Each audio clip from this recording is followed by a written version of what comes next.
Itay, may malaking bayawak akong nakita ron, oh. Mukhang nagbababad siya sa ilog. Ano, puntahan na po ba natin? Wag muna anak. Baka mamaya alaga na engkanto yan. Siguraduhin muna natin para hindi tayo mapahamak. Engkanto po? Mag-aalaga ng bayawak? Oo naman.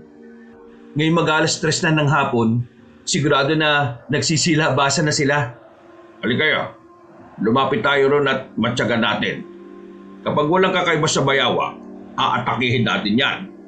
Huwag lang kayong gumawa ng ingit, baka makatakas pa siya. Sige po, Tate Armando.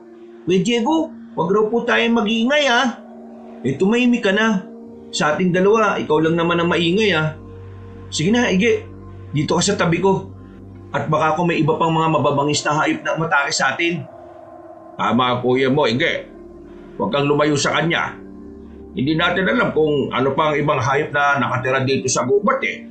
Sige po, Tate Armando. Hindi na po ako lalayo kay Kuya Diego. Nilapitan nila ang bayawak na sinasabi ni Diego. Nang makapwesto na sila sa pampang, nakita nilang nakababad nga yun sa tubig. Nakita nilang halos kasing laki na ng katawan ni Mang Armando ang katawan ng hayop. Kaya lahat sila'y namangha.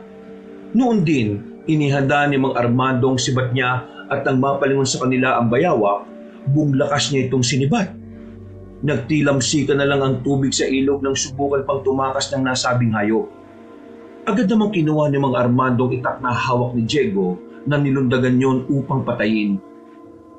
Diego, halika! Tulungan mo akong buhatin ang bayawak na ito. Siguradong mapupuno na natin ang kawali natin. Sige po, Tay. Hintayin niyo po ako diyan. Ige, ikaw na muna magdala ng sibat at itak ha.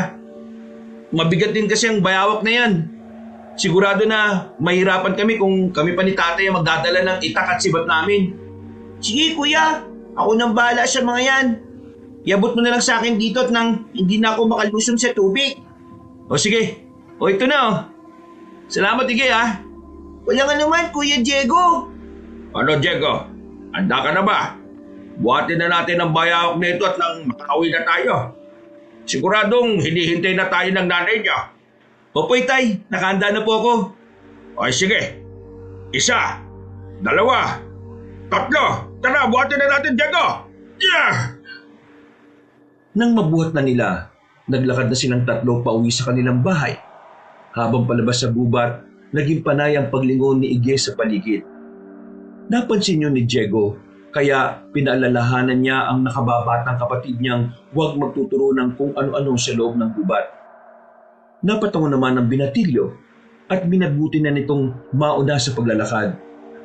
Pagdating nila sa bahay nila, Abat, napakalaki naman ang bayawak na yan, Armando. Sigurado ba kayong hindi yan alaga ng mga engkanto? Mamaya baka kung ano pa yung mangyari sa atin kapag kinain natin yan Huwag kang mangamba, Loleng. Minatsyagan namin ito mabuti bago kunin. Kung alaga siya ng engkanto, sana nawala siya nung makita niya kami. Pero hindi. Ang ibig sabihin lang nun, gusto rin niyang mahuli namin siya.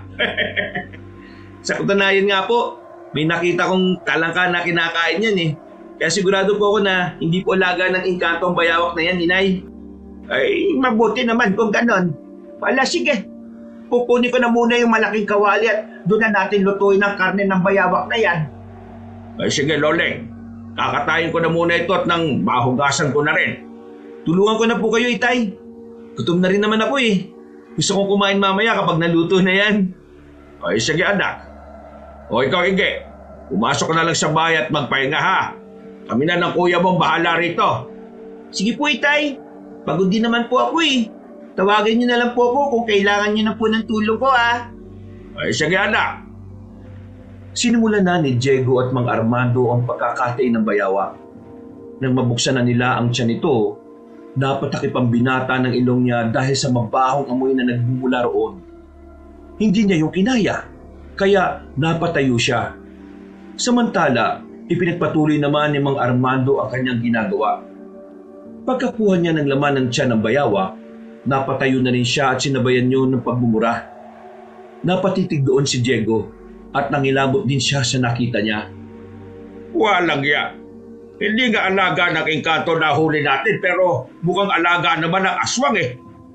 Mga laman ng tao ang nakapaloob sa tiyan niya. Tingnan mo, may mga daliri pa. Oo nga po, Itay.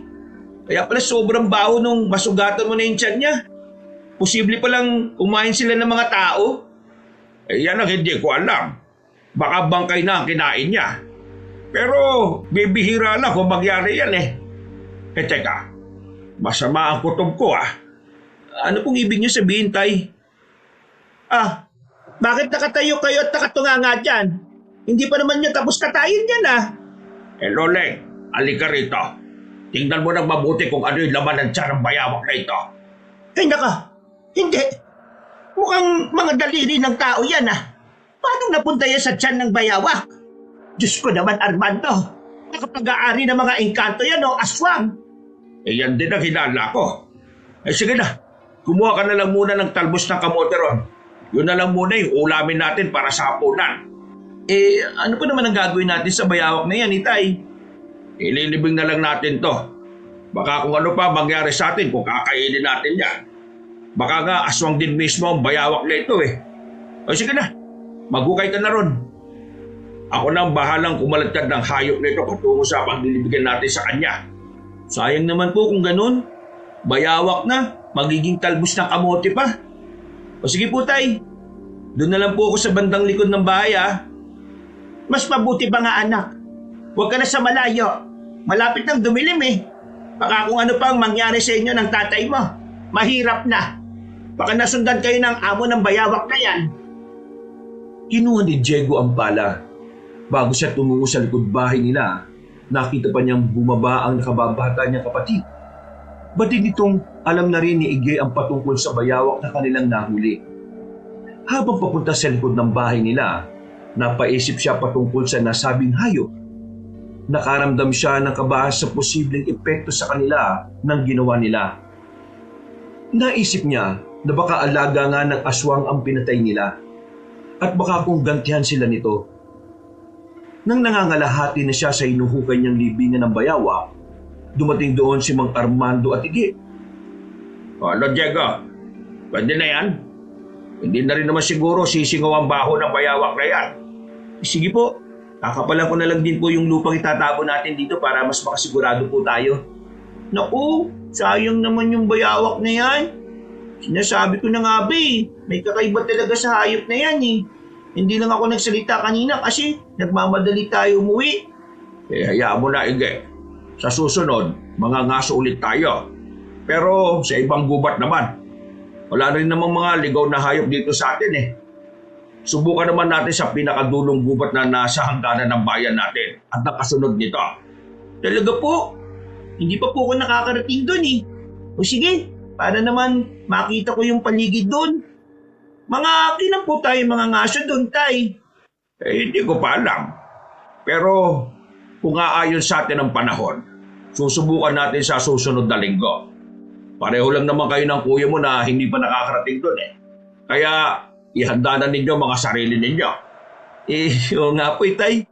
Pero sana hindi na natin maranasan ulit yung kagaya nito, no?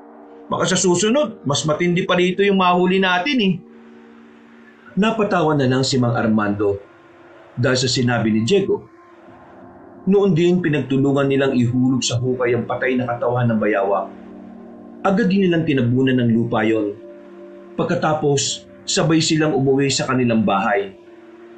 Dahil hindi natuloy ang pagkakatay nila ng bayawak, talbos na lang ng kamote ang inulam nila. Bago tuluyang dumilim ang paligid, nakapagapunan na rin silang apat. Nang nagpapantok na sila, hindi nila naiwasang magkwentuhan patungkol sa iba't ibang bagay. Alam niyo, nung kabataan ko, minsan na rin ako nakasagupan ng ganong uri ng bayawak. Sa pagkakaalam ko, kung hindi sila mga alaga ng muwa, siguradong alaga sila ng mga aswang. May naikwento na rin dati sa akin ng lola ko. Ayon sa kanya, ang aswang daw na yan ay tinatawag nilang kabakungan. Isang sinaunang aswang daw na kayang kumontrol ng ibang nilalang. Kayang kumontrol? Ay teka, hindi kaya alaga niya ang bayawak na napatay natin? Baka nga po, Itay. Teka, kung alaga niyo yung bayawak na yan, baka po nasa panganib na tayo. Naku, natatakot po ako, Itay, Inay. Wala namang masamang mangyayari sa inyo ng kuya mo. Nandito kami para protektahan kayo kahit saan pa man na mangyari. Paano po kung gaganti siya sa atin? Kapag nangyari yan, wala tayong magagawa kung hindi ang harapin siya. Diego, alam kong mula pagkabata mo sinanay na kita. Ikaw ang mas maaasahan ko kapag nangyari ang sinasabi mo. Huwag mo sanang pabayaan ang kapatid mo kung sakali. Opo, Itay. Ako pong bahala sa kanya. Kayong tatlo. Puro na negatibo yung pinag-uusapan ninyo Mas mabuti siguro kung kalibutan na nyo yan at matulog na kayo. Sige kayo, hindi agad kayo lalaki niyan kapag kulang kayo sa tulog. Dahil sa sinabi ni Aling Loleng, nagpasya silang lahat na matulog na.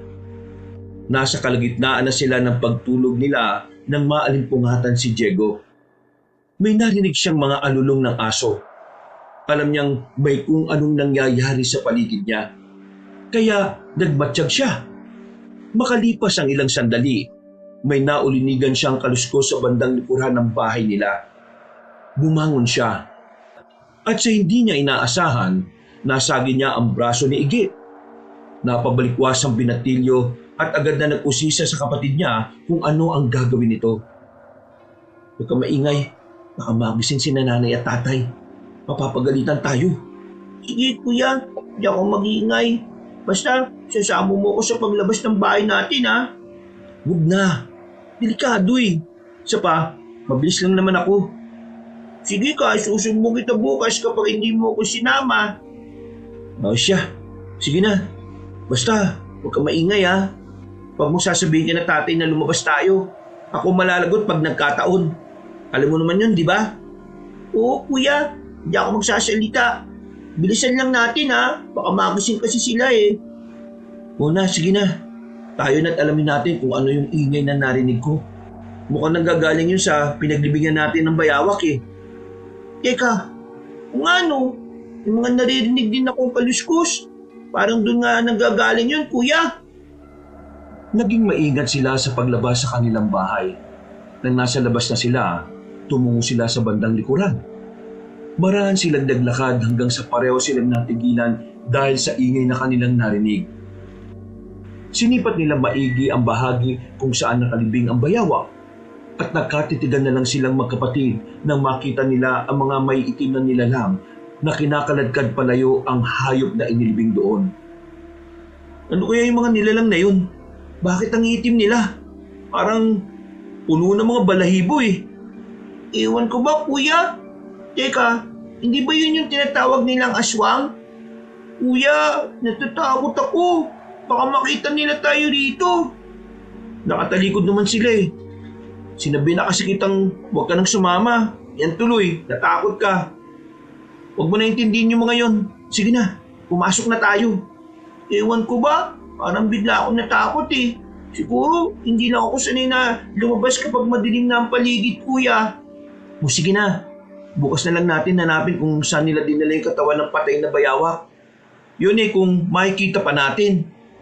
Sige, sabihin na lang din natin kay tatay yung nakita natin para naman masama niya tayong maghanap ng patay na katawan ng hayop na inilibing natin. Huwag na, Ige. Baka kung pagalitan pa tayo Tayo na lang ang maghanap bukas kung may oras tayo. Ikaw ang bahala, kuya. Kung yan ang gusto mo, wala akong magagawa. Bumalik ang magkapatid sa loob ng bahay nila at natulog ulit. Kinabukasan, narinig nilang sumigaw ang tatay nila sa likod bahay nila. Agad na naisip ni Diego kung ano ang dahilan nun. Kaya bumaba sila para puntahan si Mang Armando. Dahil nagtataka ang kanilang ama, minabuti na ni Diego na ipagtapat ang nasaksihan nila. Sa kabutihang palad, hindi naman sila pinagalitan ng tatay nila. Sa halip, pinayuhan lang na huwag nang uulitin ang paglabas ng bahay kapag malalim na ang gabi. Hindi na sana kayo lumabas kagabi. Hindi nyo alam kung ano ang posibleng nilalang na makasagupa ninyo. Ay, naku kayo talaga Itay, ano po kayo yung nakita namin kumuha sa bayawak? Itim po ang buong katawan nila eh. Hindi lang namin talaga alam kung dahil ba yun sa balahibo o yun talaga ang kulay nila. Kung hindi ako nagkakamali, aswang ang mga yon. Hindi ba, Armando? Oo, siguradong aswang yon. Pero malakas ang kutumpo na may nag-utos sa kanila para kunin yung katawan ng bayawak na yon. Diyos mio, paano kung balikan nila tayo? Baka kung ano pa mangyari sa atin dito. Armando, kailangan siguro natin lumipat ang matitirhan. Ano sa palagay mo? Wag. Walang lilipat. Poprotektahan ko kayo. Isa pa, mag-aalangan din naman ng mga aswang na yon na bumalik dito. Siguro ang misyon lang nila rito ay kunin yung bayawak na inilibing natin. Paano po kung bumalik pa sila, Tay? Anong gagawin natin? Wala akong magagawa kung hindi ang labanan sila. Pero bago ang lahat, sisiguraduhin ko muna ang kaligtasan yung tatlo. Kung ako sa iyo, Armando, umuwi na kaya muna tayo sa baryo ninyo. Mas ligtas doon kaysa rito eh. Hindi dapat tayo makampante, lalo na't may mga anak tayo. Ay siya, sige. Sa susunod na linggo na lang. May mga kailangan pa kasi akong asikasuhin dito eh. Sa kabutihang palad, makaraan ng ilang araw, hindi na bumalik ang mga aswang. Tinabunan na lang ulit nila ng lupa ang hukay at binabuting patungan na rin ng malaking bato. Magmula ng araw na yon, sa hindi malamang dahilan ni na Diego at Ige, hindi sila makatulog na maayos. Nagigising sila tuwing hating gabi dahil sa mga pagtawag sa kanilang pangalan. Subalit, kapag sinusubukan nilang dungawin sa bintana, wala naman silang nakikitang tao na posibleng tumawag sa kanila. Nang lumaon, napagtanto nilang hindi mula sa labas ng bahay nila ang pagtawag, kung hindi mismo sa loob ng kanilang isipan. Kinilabutan ng magkapatid, ngunit mas pinili nilang huwag nang banggitin yon sa kanilang mga magulang. Isang umaga, Ano, Diego? Handa ka na ba para sa pangangaso ulit natin? doon po ba sa sinabi niyong gubat dati, sa bandang dulo ng bayan natin, Itay? Oo, pero mas mabuti siguro kung wag na nating isama ang kapatid mo. Ige, maiwan ka na rito sa bayan, samahan mo ang nanay mo rito ha. Huwag ka mag-alala. Kapag may nakita kami mga prutas sa loob ng gubat, pipitasin namin yon at ipapasalubong sa iyo. Ayoko nga po. Mas gusto kong sumama sa inyo, Itay eh. Sige na po. Pangako, hindi ako magiging malikot. Hindi na rin ako mag-iingay. Minsan lang din naman tayo mga aso ah. At hindi pa po ako nakakapunta rin sa gubat na plano niyong puntahan.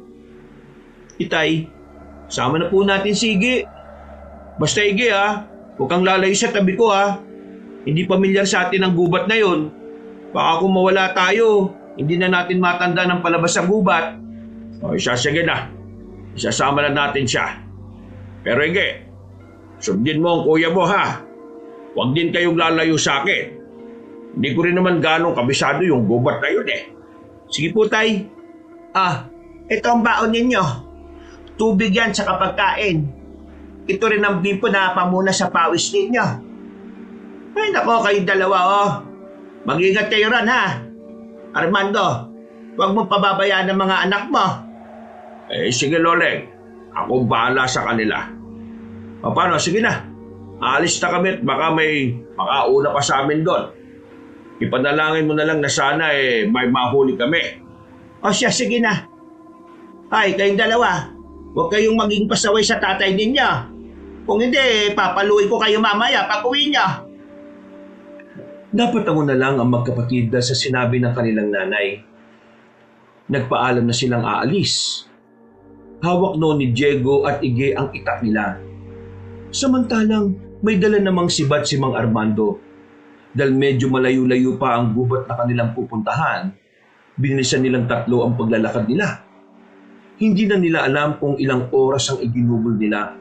Pero medyo tirik na ang araw nang makarating sila sa labas ng gubat. Upang may lakas sa pangangaso, nagpasya na munang tatlo na kumain ng pananghalian. Naghanap sila ng mapupwestuhan at nang makahanap na'y sinimulan na nila ang pagkain. Teka, May naririnig ba kayong kaluskos sa banda ron? Mukhang may kung anong hayop na nandito ah. Sige na, bilisan natin ang pagkain. Pagkatapos aalamin natin kung ano yon. Paano po kung bayawak? Hindi naman po siguro mauulit yung naging karanasan natin nung nakaraan, ano? Ay, ano ka ba na baligi? Huwag ka nga mag-isip ng ganyan. Malayo ang gubat nito sa mismong gubat kung saan tayo nangaso dati. Tama sa ito, Ige. Ang isipin mo ay kung paano tayo makakahuli ng bayawak dito. O kung ano mang ligaw na hayop na may uulam natin. Sige na nga lang, oo na. Hindi na ako mag-iisip ng hindi maganda. Teka, mukhang may kumakaluskus malapit sa kawayanan ah. Teka, dito na lang muna kayo. Ako na titingin kung ano ang nandyan. Hintayin nyo ang senyas ko ha, bago kayo lumapit. Sige po, Tay. Patuloy ang pagkaluskos na naririnig nila. Nang makalis na si Mang Armando, sinundan na lang nila siya ng tingin. Makaraan ng ilang sandali, nakita nilang napasenyas ang tatay nila. Dahil dito, marahan silang lumapit kay Mang Armando. Pagdating nila sa kinaroroonan ng kanilang ama, sinilip nila ang bahaging pinagmumula ng kaluskos. Sakto naman pagkalapit nila roon, tumigil sa paggalaw ang hayop na binabantayan ng tatay nila. Itay, hindi po ba bayawak yun ng aswang? Oh, bakit ko naman nasabi yan? Huwag mong sabihin na dahil magkasinlaki sila ng bayawak na nahuli natin dati. Ay nako, Ige. Malabo naman siguro yung iniisip mo. Malayo ang gubat na yun dito. At imposible naman kung sasabihin natin na lumipat dito yung mga bayawak, di ba? Tama ka, Diego. O siya, magbantay kayong dalawa rito. Iikot ako ron at doon ko siya sisibatin. Kung gagapang patungo rito yung bayawak, harangan nyo. Gamitin nyo yung itak ninyo, ha? Sige po, Tay. Kami po bahala rito. Mag-ingat po kayo, ha? Ay sige, iikutan ko na yan, ha? Kumanda kayong dalawa. Nang makalis na sa tabi nila si Mang Armando, hinugot nilang dalawa ang hawak nilang itak at itinuon ng pansin sa may kalakihang bayawak. Nung nasa kabilang bahagi na ang tatay nila, nakita nila kung paano siya bumelo para sibatin ng gumagapang na hayop. Agad na nagwala ang bayawak. Inisip ni Diego na mamamatay na yon. Pero namangha siya nang makita ang mabilis na paggapang ng hayop patungo sa direksyon nila. Nang makalapit ang bayawak, tatagay na sana yon ni Diego. Pero bigla siyang hinambalos ng buntot nito. Naparay siya at nabitiwan niya ang kanyang itak. Napatakbo naman palapit sa kanila si Mang Armando. Oh, ano anak? Ayos ka lang ba? Walang yung bayawak yun ah. Tinangay pa pati si Bat ko. Dito lang kayo. Hahabulin ko yung hayop na yon. Ayos lang po ako, Itay. Sige po, tutulong po kami sa inyo. Kailangan mahuli natin yun para hindi sayang yung pagpunta natin dito. O siya, sige. Sige, sumama ka sa kuya mo. Huwag kang hihiwalay sa kanya ha. Opo, Itay. Sayang. Kung naging malisi lang sana ako, hindi na nakawala yung bayawak na yun. Hayaan mo na. Ako nga hindi ko inakala na ganun pala katindi yung buntot nun. Kung alam ko lang, yun ang inuna kong tagain Ay siya, sige na. Habulin na natin yung bayawak. Hindi na makakalayo yun dito. Natamaan na siya ng sibat sa ulo Hindi na yan magtatagal. Naghiwalay sila ng direksyon. Tumungo sa bandang timog si Mang Armando. Samantalang ang magkapatid naman ay tumakbo papuntang Hilaga. Habang tumatakbo, tinalasan ni Diego ang pakiramdam niya. Malakas ang kutob niyang mahuhuli nila ang bayawak na iyon at makukuha rin ang sibat ng tatay Armando niya. Habang tumatakbo, nasa likuran naman niya si Igay na humahabol din sa kanya. Kuya, magpahinga na muna tayo. Napapagod na ako Oo, sige. Pero saglit lang Baka makalayo tayo kay tatay at hindi natin siya makatagpo. Mahirap na. Hindi ko alam kung saan banda yung palabas ng gubat na to Nasaan na ba yung bayawak na yun? Bakit hindi pa rin natin siya nakikita? Hindi ko rin alam. Pero madali naman natin makikita yun Nakatarak pa sa katawan nun yung sibat ni tatay, hindi ba? Ay, oo nga kuya. Sigurado, mahirapan yun sa pagtakas. Baka nga nahuli na siya ni Tatay Armando eh. Ay nako, tara na nga. Baka nga nahuli na yun ni tatay. Hanapin na lang natin siya para makauwi na rin tayo. Pagkatapos ng maiksing pagpapahinga nila, nagpatuloy silang magkapatid. Hinanap nila kung saan na nagpunta si Mang Armando. Mag-aalas 5 na yon, kaya pareho silang nabahala. Hindi na rin naitago ni Iggy ang takot niya kay Diego nang mapansin niyang naging pabalik-balik na sila sa dinaraanan nila.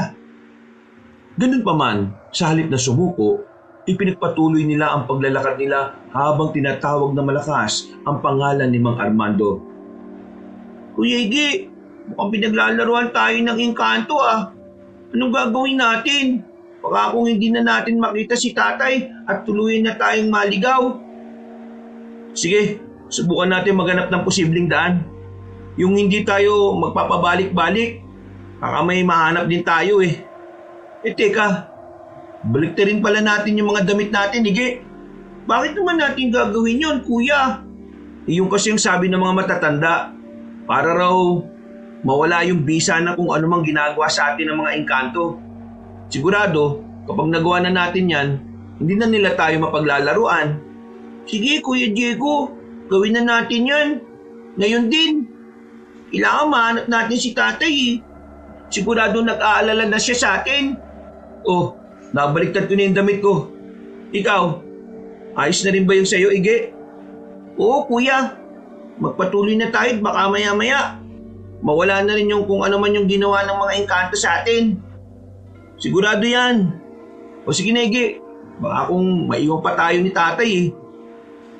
Nakailang hakbang pa lang silang magkapatid nang mapansin nilang hindi na sila bumabalik sa dinaraanan nila. Dahil dito, napagtanto nilang nawala na nga ang bisa na kung anumang salamangkang ginamit sa kanila ng mga engkanto. Ipinagpatuloy nila ang paglalakad nila hanggang sa marinig na nila ang boses ni Mang Armando na tumatawag sa kanila. Pinakinggan nila yon hanggang sa mawarin nila ang pinagmumulan ng boses niya. Iggy, doon tayo sa mismong pinanggalingan natin. Baka doon tayo hinihintay ni tatay. Sige, Kuya Diego. Mukhang doon nga nagmumula yung pagtawag niya eh. Bilisan na lang po natin. Sigurado na naiinip na siya. Baka mapagalitan pa nga niya tayo eh. Hindi naman natin kasalanan kung bakit tayo naligaw ah. Basta, ako nang bahalang magpaliwanag sa kanya. Hindi niya tayo papagalitan. Sigurado ka, kuya ah. Oo naman. Sige na, mamaya na tayo magkwentuhan kapag nahanap na natin si Tatay Armando. Sige, kuya. Teka, may mga naririnig akong kaluskos sa bahagi kung saan tayo pupunta ah. Parang may mga gumagapang, Kuya Diego. Ha? Meron nga. Ano kaya yun? Sandali. Mukhang yan din yung kaluskos kapag may bayawak na gumagapang ah. Kuya, tingnan mo ron oh. May naaaninag akong gumagapang. Naku, mga bayawak, Iggy. Lumis tayo ng daan. Baka kung ano pa yung gawin nila sa atin. Duda ako mga alaga yan ng mga engkanto. Kuya, hindi mo ko. Natatakot ako sa mga bayawak na yan eh. Baka kainin nila ako. Kasama mo naman ako, di ba? Sige na, dito tayo dumaan para makaiwas sa kanila. Wala silang naging pakialam kahit na pumasok man sila sa mas masukal na parte. Ang boses ng kanilang ama na tumatawag sa kanila ang tanging naging gabay nilang magkapatid. Inakala nilang makakaligtas sila sa mga bayawak na yon. Pero nang makalabas na nang may mahanap ulit silang daan, napaatras na Diego at Iggy nang makitang may mga bayawak ding nakaabang sa kanila roon. Babalik sana sila ngunit nang mapalingon sila, mas nalumo sila nang mapagtanto nilang napapaligiran sila ng mga nasabing hayop. Wala na tayong magagawa, Iggy. Kung hindi ang tumakbo, bahala na. Basta makarating tayo sa pinanggalingan ng boses ni tatay. Susuugin natin ang mga bayawak. Kahit na anong mangyari, hindi tayo titigil. Sige kuya, tayo na. Kung yan lang ang tanging paraan para makalis tayo dito, makapunta tayo sa kinaroroonan ni tatay, gawin na natin. Sige na, Iggy. Huwag mong isipin ng mga hayop na yan ha. Huwag kang matakot sa kanila. Sila ang dapat na mangilabot sa atin. Tandaan mo yan. Tara! Sige kuya! Pipilitin kong huwag matakot sa mga bayawak na yan! Sige, Iggy. Mas bilisan pa natin ang pagtakbo. Ilang di pa na lang. Makakalapit na tayo sa mga bayawak na yan. Pagkalapit nila sa mga bayawak, sa hindi nila inaasahan, inatake sila ng mga ito. Napailing na lang si Diego at agad na lumundag para makaiwas sa nilalang. Magpapatuloy sana siya sa pagtakbo, pero natigilan siya nang marinig niya ang sigaw ni Ige na tumatawag sa pangalan niya. Napalingon ng binata at napamura nang makita niyang pinapaligiran na ng mga bayawak si Ige. Nakahanda ang mga yon upang kagatin ang binatilyo. Kaya minabuti ni Diego na balikan ng kapatid niya. Tinaga niya ang mga bayawak na sumusubok na humarang sa kanya. Nang makalapit na siya kay Ige, Ige, gamitin mo itakbo. Lalabanan natin ang mga bayawak na to. Sige kuya, nabigla lang kasi ako eh. Kaya natakot ako. Oh, eto na. Nahugot ko na yung itak ko. Sige, ang kada bayawak na sumusubok na umatake sa atin, tatagayin natin. Bahala na kung saan sila banda masugatan. Kailangan nang isipin natin, makalis tayo dito. Masusunod, kuya. Ayun na, mukhang atake na ulit sila. Hindi tayo papayag tayong masaktan. Sila ang sasaktan natin, Ige. Tama ka, kuya. Kailangan natin makalis dito ng ligtas. Sigurado ko na nag-aalala na si tatay sa atin. nang makalapit na ang mga bayawak, pinagtatataga nila ang mga ito. Lalong naging agresibo ang mga sugatang hayop. Pero mas pinili ni Diego na lumaban para sa kapatid. Kalaunan, isa-isang napahinto ang mga yon. At nang tingnan ng magkapatid, nalaman nilang patay na ang mga bayawak. Magpapatuloy na sana ang dalawa sa pagbaybay ng daan nang biglang napasigaw si Ige. Nilingon siya ni Diego at napahiyaw ang binata nang makitang tinatangay ng isang malaking bayawak ang nakababatang kapatid niya. Agad itong hinabol ni Diego. At nang maabutan ng kapatid, sabay silang nahulog sa isang butas na kasya lang para sa dalawang tao. Aray ko! Kuya! Ano nang gagawin natin? Paano tayo makakalabas dito? Baka kung anong gawin sa atin ng mga bayawak na yun Umalma ka lang, Ige. Kailangan natin ng malinaw na kaisipan. Hindi natin malulutas ang problema natin kung matataranta tayo. Sige kuya. Ano kaya kung sumigaw tayo para makahingi ng tulong? Sigurado na malapit lang din dito si Tatay Armando Wag. Kung lalapit siya dito, baka pati siya mapahamak. Maghanap na muna tayo na madaraan ng iba. Tayo na. Sandali kuya. May narinig akong kaluskus malapit dun Parang ilang di pa lang ang distansya niya mula rito sa butas na pinaghulugan natin. Magbatsyag muna tayo. Parang may mali sa sitwasyon natin na to Teka, batuhan tong napuntahan natin. Ibig sabihin, nasa isang yugib tayo. Kuya, ayan na siya. Papalipit na rito sa atin. Tumahimik ka. Tumingla na lang tayo at nang malaman natin kung sino yun. Maaninik pa naman natin siya kasi hindi pa naman gaano madilim ang paligid sa labas Kuya, ayan na siya. Ha? Hindi. Mukhang si tatay kuya.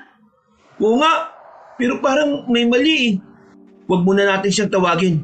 Baka hindi siya yung tatay natin Oo nga kuya. Tingnan mo may kinakaladkad siyang mabigat na bagay. Hindi. Bato. Siguradong tatakpan niya yung butas. Kailangan makalis tayo dito. Hindi na maganda ako tumpo ngayon. Kuya, tinatakpan nga niya. Susubukan kong sumigaw para malaman niyang nandito tayo. Ikaw ang bahala. Basta, sa kahit na anong paraan, kailangan makalis tayo dito, Ige. Napasigaw si Ige para tawagin ang tatay nila. Pero kahit na namaos na siya sa kakasigaw, hindi na muli pang nabuksan ng lagusan. Napaiyak siya, kaya sinikap ni Diego na pakalmahin ang nakababatang kapatid niya. Nang medyo kumalma na si Ige, nag-usap sila patungkol sa kung anong gagawin nila at kung paano sila makakalabas sa naturang kuweba. Kuya, baka sinadya tayong ikulong dito. Baka kinopya lang ng mga engkanto yung mukha ni tatay. Sigurado ko na ginaya nga nila ang itsura ni Tatay Armando. Kung ikinulong nila tayo dito, ano naman ang motibo nila? Sigurado na malalim ang dahilan nila. Ano nang gagawin natin ngayon, kuya? Baka lalo na tayo mapahama kung mananatili tayo dito. Maghanap tayo ng lagusan.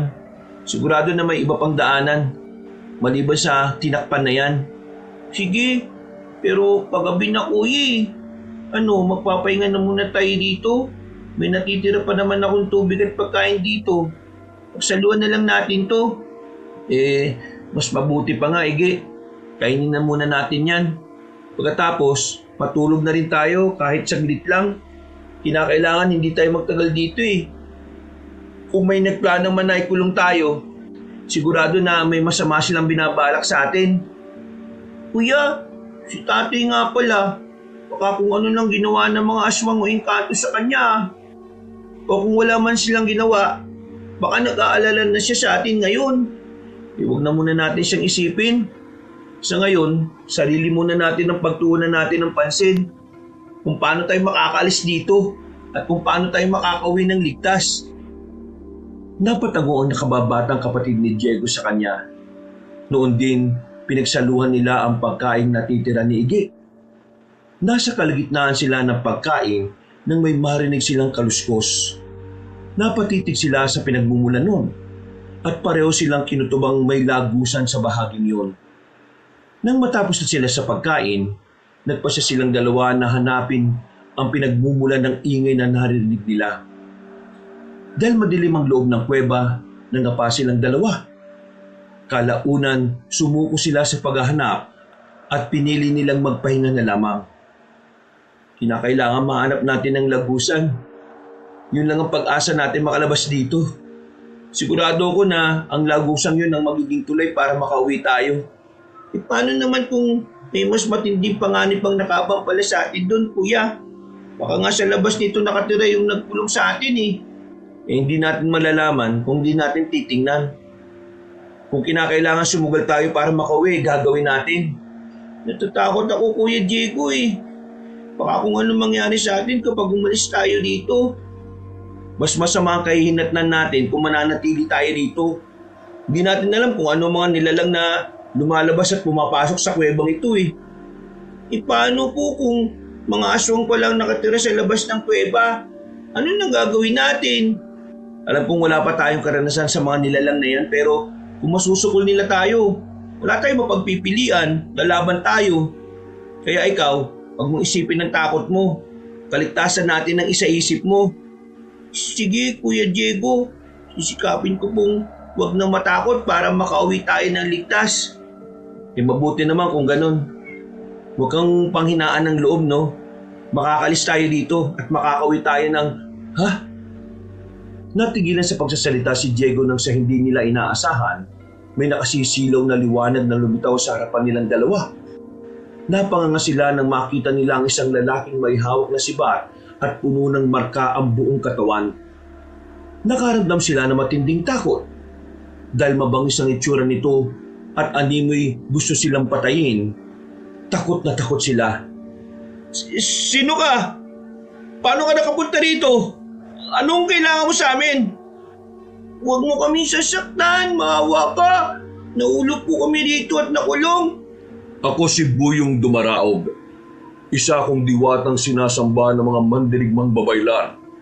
Mga tagatugis ng aswang. Ako ang tutuwang nila sa pakikipaglaban sa mga nilalang na naging sugo ng Diyos ng Idadalmon. Kung ganun po, wala kayong balak na saktan kami. Natatakot po kami. Ikinulong nila kami dito. Hinarang kami ng mga naglalaki ang bayawak. Tapos, tinaladkad niya ako. Hinabol po ang kapatid ko eh, kaya nahulog kami rito. Tapos po, may lalaking nagsara po ng lagusan gamit ang malapad na bato. Bayawak? Iisa lang ang alam kong may kontrol sa mga bayawak. Ang isang aswang na tinatawag nilang kabakungan. Teka, nabanggit na rin ni nanay dati yan ah. Ano po ba yan? Sino siya? Ang kabakungan ang kaisa-isang aswang na nagmumula sa lahi ng mga aswang na Harimudon at Muwa. May sabayawak ang totoong anyo nila, pero kaya nilang mag-anyo na kagaya ng karaniwang aswang. May kakayahan silang kontrolin ang tao. Kinukuha nila ang balat niya at ginagawang katulad ng manika o puppet. Ano naman po ang koneksyon nila sa mga bayawak? Kinokontrol nila ito at ginagawang alaga. pinapakain ng mga karne ng tao. Nagagawa nilang utusan ng mga alaga niya para pumatay at maghatid sa kanya ng pagkain. Bakit po kaya niya kami kinulong dito? Hindi ako sigurado, pero sa nakikita ko, naging interesado siyang maging pagkain kayo. Naamoy niya ang dugo ninyo at alam niyang nanggaling kayo sa lahi ni Labing Isugon, ang pinakaunang baylan na naging manunugis ng aswang na kabakuhan. Teka, kung totoo man yan sinasabi niyo, paano mo naman yan nalaman? Oo nga po, siguro kasabwat ka niya, no? Nagkakamali kayo. Nandito ako para tulungan kayo. Ako ang diwatang gabay ni Labing Isugon at hindi ko po pwedeng babayaan ang mga kalahi niya. Kung ganon, tulungan niyo kami makalabas dito. Hinahanap na kami ni tatay at nanay eh. Sigurado na nag-aalala na sila sa amin. Hindi sumagot ang diwatang si Buyong Dumaraog. Humakbang siya palapit sa magkapatid at tinawakan sila sa kanilang mga ulo.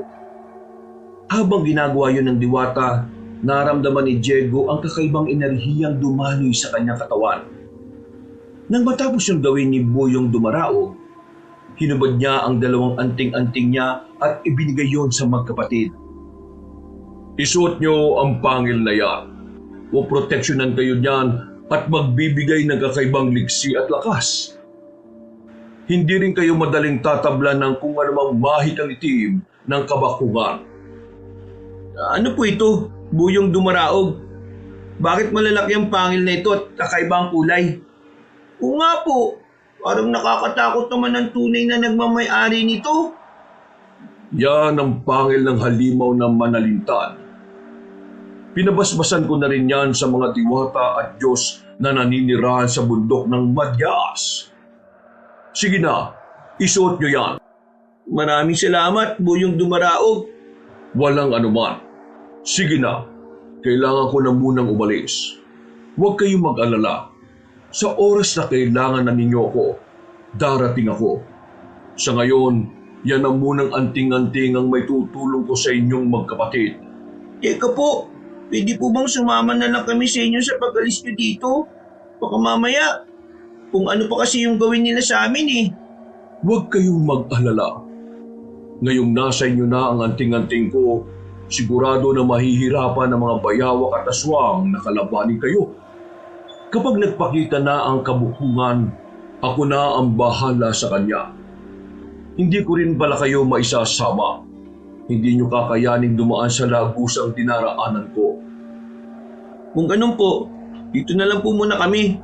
Maghanap kami ng magandang pagkakataon para tumakas. Salamat po, Buyong Dumaraog. Napatango ang diwata sa kanila. Noon din, lumitaw ang liwanag at nilukob noon si Buyong Dumaraog. Sa isang pag-isap ng mga mata ni na Diego, naglaho ang nasabing nilalang. Nang mga panahon na yon, pareho silang nakaramdam ng antok. Napaisip silang baka dulot yun ng anting-anting na ipinagkaloob sa kanila. Kaya hindi na nila nagawang pigilan ng sarili nila. Hindi nila alam kung ilang oras o gabi silang nakatulog. Nagising na lang sina Diego at Ige dahil sa mga pag-angil na narinig nila sa hindi kalayuan. Napangiti pa sila nang mapagtanto nilang kahit madilim ang kuweba, nakakakita na sila roon. Ige, narinig mo yon? May mga ingay. Ibig sabihin, may lagusan sa bandaron. Halika, puntahan natin ang bahaging yun. Sige kuya, baka sakaling may madaanan tayo riyan. Teka, epekto kaya to ng ibinigay sa atin ng diwata? Siguro nga, mabuti kung ganun. Hindi tayo mahirapan makalis sa kuwebang to. Sige na, hanapin natin ang pinanggagalingan ng pag-angil na yun. Kuya, paano kung mga asong ang mga yan? Baka mga alagad yan ng kabakungan. Wala na akong pakialam. Hindi tayo dapat na matakot. May proteksyon tayo. Wala tayong ibang mapagpipilian kung hindi ang lumaban sa mga nilalang na yan. Yan ang natatanging paraan para makatakas tayo sa kuwebang ito eh. Sige kuya, alam ko namang hindi mo naman ako pababayaan eh. Basta kahit na anong mangyari, walang iwanan ha. Oo naman. magkasama din tayong lalabas. Dahil masyado mataas ang butas kung saan sila nahulog, hindi na yung sinubukang abutin pa ni Diego. Noon din, naganap silang dalawa ng lagusan palabas ng nasabing kuweba. Ang mga ingay na narinig nila ang sinundan nilang gabay para matunto ng daanan. Nasa kalagitnaan sila ng paglalakad nang may makita silang mga nilalang na mabibilis kong gumalaw at nagawang kumapit sa dingding at bubong ng kuweba. Kuya, tingnan mo yung isang nakakapit sa dingding ng kuweba. Ang balat niya ay parang sa bayawak at ang ulo niya katulad din sa bayawak. Kung ganun, malaki ang posibilidad na silang nakita natin mga bayawak. Baka nagiging mga anyong bayawak talaga sila kapag may araw at nagiging ganyan kapag gabi. Siguro nga. Teka, kung magpapatuloy tayo dyan, baka tambangan nila tayo. Marami sila, kuya. Baka yan na yung mga alaga ng kabakungan eh. Wala naman tayong ibang malulusutan, di ba? Ihanda mo na lang ang itak mo, Ige. Lalabanan natin sila para walang maging sagabal sa pagtakas natin. Pero, wala nang pero-pero. Nasa atin ang anting-anting ni Buyong Dumaraog. Hindi ba? Walang masamang mangyayari sa atin. Ang kailangan lang natin gawin, labanan sila sa abot na makakaya natin.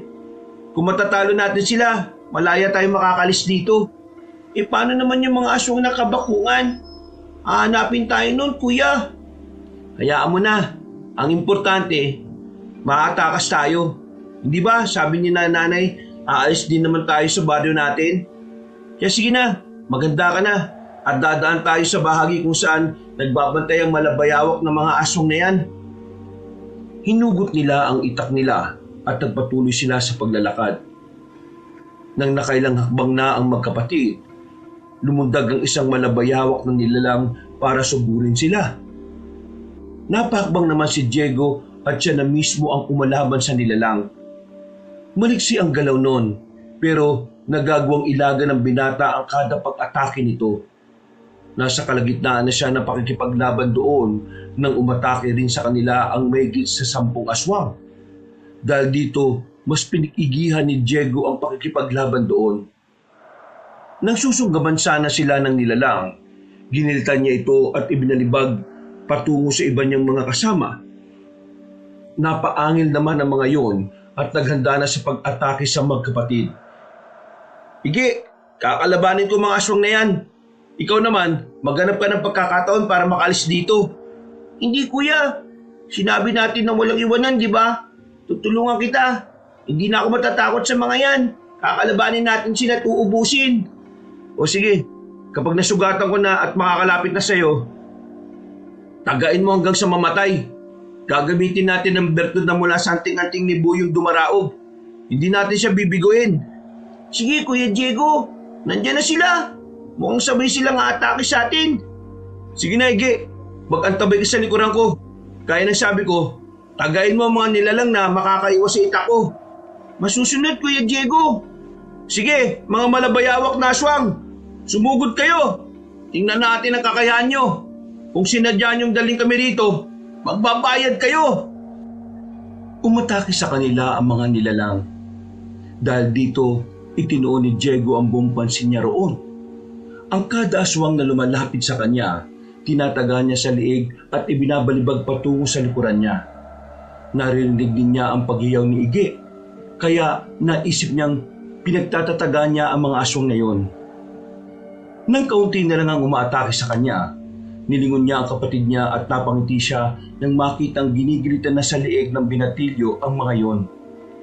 Nang medyo kaunti na lang ang kalaban nila, humakbang si Diego para sugurin ang mga yon. Sa hindi inaasahan, bigla siyang inatake ng nilalang sa likuran.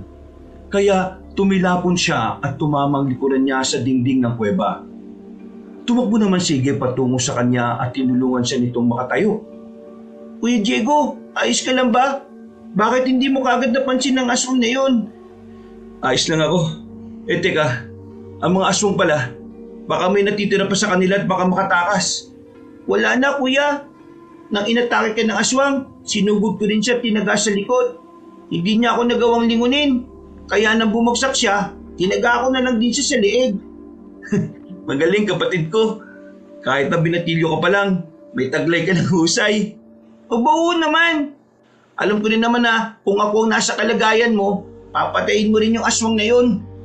Siyempre naman hindi dapat tayo pumapayag na saktan ng mga nilalang na yan ang kahit na sino sa atin. Teka, wala na kayang mga nilalang na nakaantabay sa lagusan? Hindi ko alam kuya eh. Gusto mo ba tingnan ko? Mukhang dyan sa dinaanan nila ang lagusan palabas eh. Hindi, sabay natin titingnan.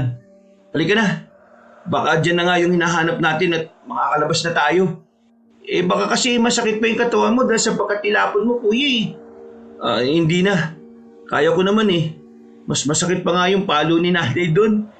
Sige lang, ang importante sa ngayon, makalabas na tayo dito sa kuweba na to. Pinuntahan nila ang bahagi kung saan posibleng dumaan ng mga malabayawak na aswang. Subalit, nang nandun na sila, nakita nila ang 3 lagusan. Natigilan sila at saglit na napaisip. Nilapitan nila ang unang lagusan at minatyagan, pero may naamoy silang malansang samyo roon. Pinuntahan nila ang ikalawa at napansin nilang sobrang init doon. Dahil iba ang kutob nila sa dalawa, nagpasya magkapatid na pasukin nila ang 3 lagusan. Umasa silang ang napili nilang daan ang siyang magdadala sa kanila sa labas ng kuweba. Mga anak, tama ang lagusang pinasukan nyo. Ali kayo, lumapit kayo sa akin at lalabas na tayo sa kuweba. Kuya, si tatay, nandito siya. Salamat naman at pinuntahan niya tayo. Sigurado makakauwi na tayo nito. Huwag Ige, manatilin na muna tayo rito. Huwag kang lalapit sa kanya. Iba ang kutob eh. Hindi mo ba natatanda ng kwento sa atin ni Buyong Dumarao? Baka tau-tauhan lang yan. Papit. Paano naman kung hindi kuya? May pagkakataon na tayo. Isa pa, baka kung ano pa yung mangyari sa atin dito eh. Mga anak, lumabas na kayo rito sa akin. Si Tatay Armando ito. Sige na, lapit na mga anak. Eto, may nadampot akong bato.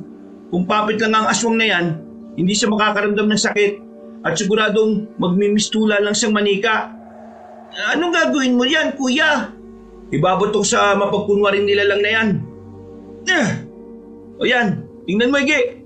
Wala siyang naging reaksyon kahit tinumana siya sa muka. Tama nga ang hinala ko. Mga anak, lumapit na kayo rito. Uwi na tayo. Hinihintay na kayo ng nanay niyo. Hindi kami lalapit sa iyo. Hindi ka ang tatay namin. Kung ikaw si tatay at kung totoong tao ka, bakit hindi ka nasaktan ng batuy ka sa mukha ni kuya? Sinasabi halina kayo eh. Bilisan na ninyo at kailangan na natin makatakas. Malapit na rito ang iba pang mga aswang. At parating na rin ang kabakugan. Bilis! Kung ikaw ang tatay namin, ikaw ang lumapit dito. Hindi kami magpapalin lang sa iyo, no? Patunayan mong hindi ka isang tau-tauhan ng kabakungan. Ay sige, lalapit ako dyan. Pero ibaba niyo ang mga itak ninyo. Itago rin ninyo ang kwintas na suot ninyo. Nakakasilaw kung tingnan eh. Bagyang ibinaba ng magkapatid ang mga itak nila. Na magsimula ng humakbang si Mang Armando, napansin ni Diego na hindi nakalapat sa lupa ang mga paa niya. Dahil dito, mabilis na tumakbo ang binata para salubungin ng tatay niya. Pagkalapit niya, walang pagdadalawang isip siyang lumundag sabay taga sa leeg ng ama niya. Hindi makapaniwala si Diego nang makita niya kung paano tumiklop ang katawan ni Mang Armando at nagmistulang tela.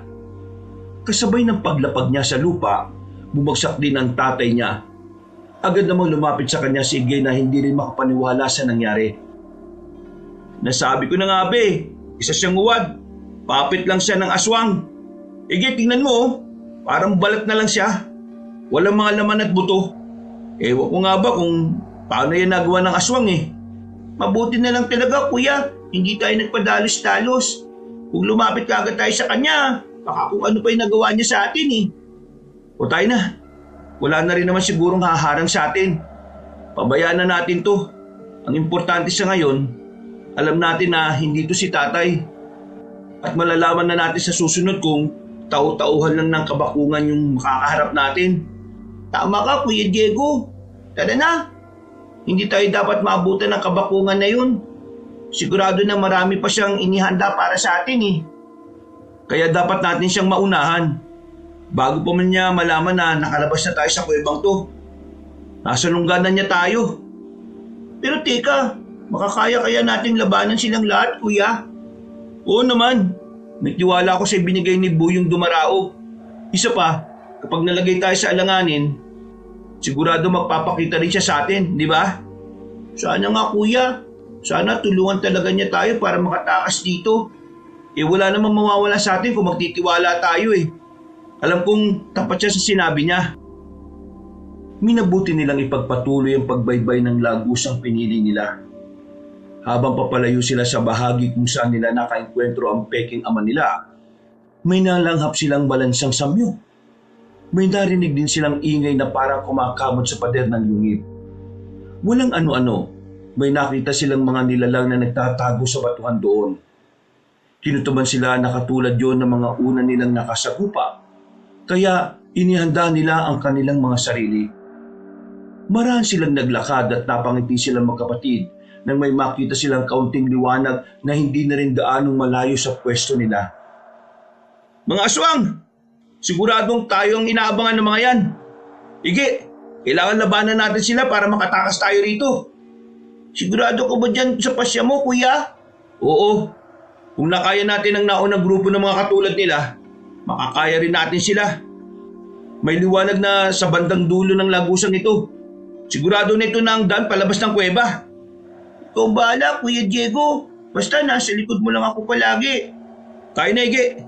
Gabayan sana tayo ni Buyong Dumaraog sa gagawin natin na to.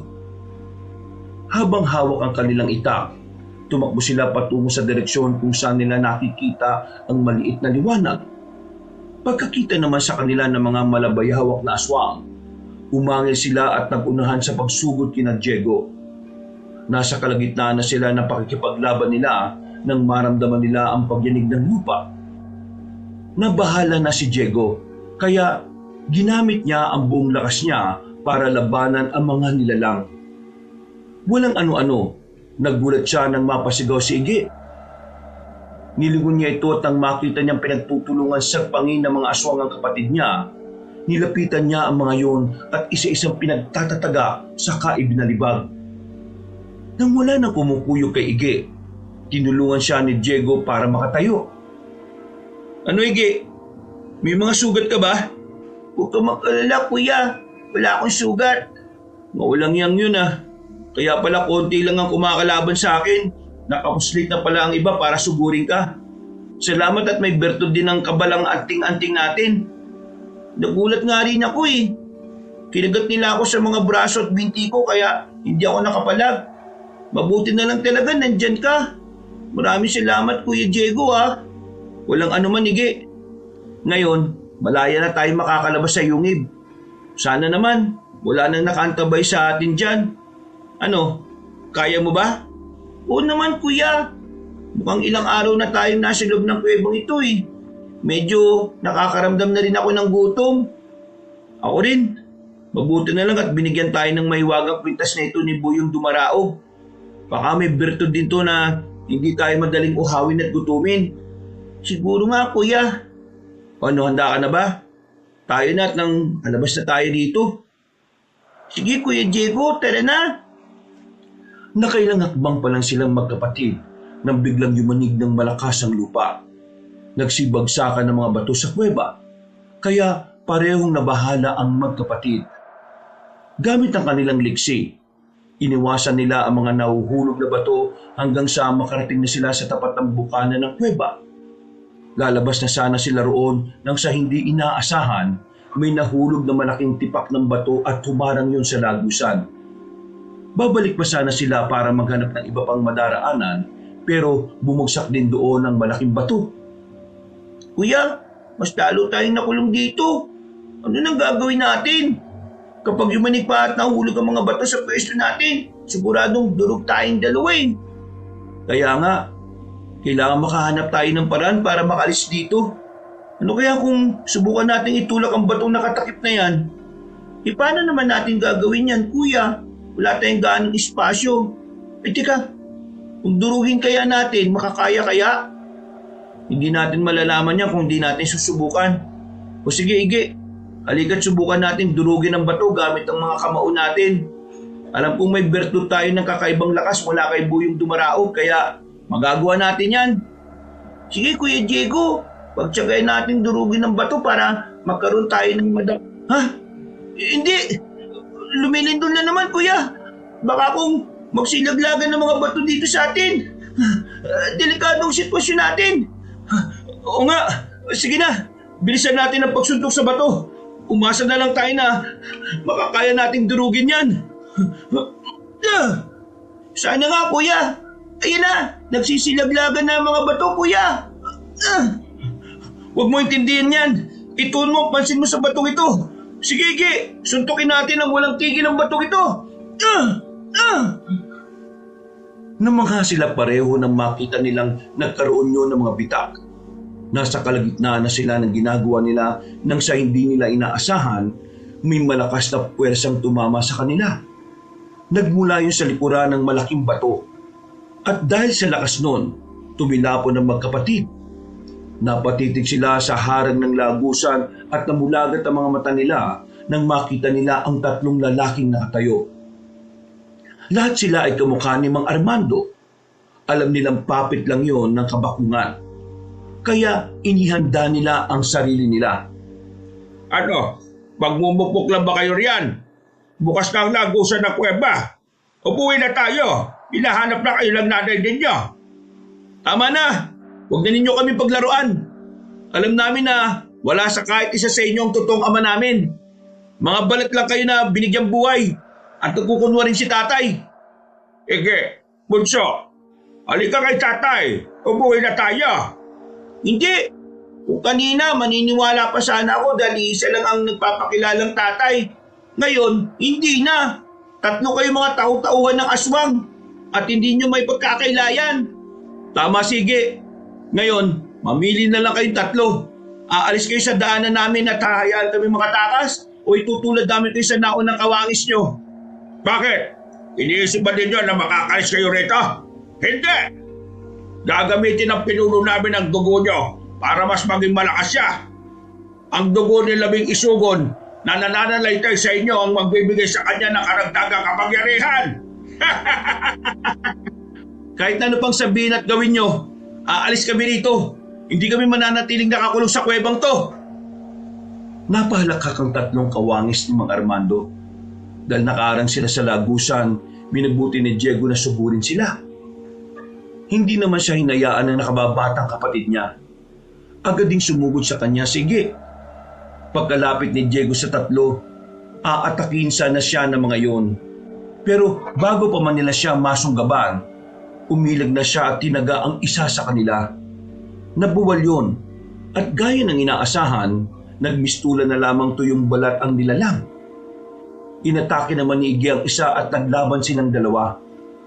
Napangiti na lang ang binata nang makita niya ang husay ng kapatid niya ng mga oras na yon. Nang susugurin sana siya ng isa pa, nilundag niya ito at buong lakas na tinaga sa ulo.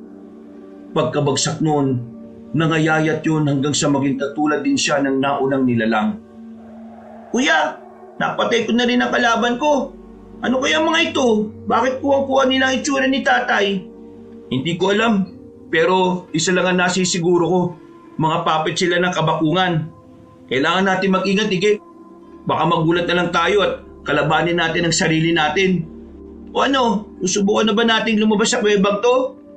Sige, mas mabuti pa nga. Dito ko nakakita ng liwanag kanina. At malakas ang kutob ko na ito ang daan palabas. Sana naman makauwi na tayo. Baka kung nandyan sa labas ng kabakungan, anong gagawin natin? Kung kinakailangan natin silang labanan, gagawin natin.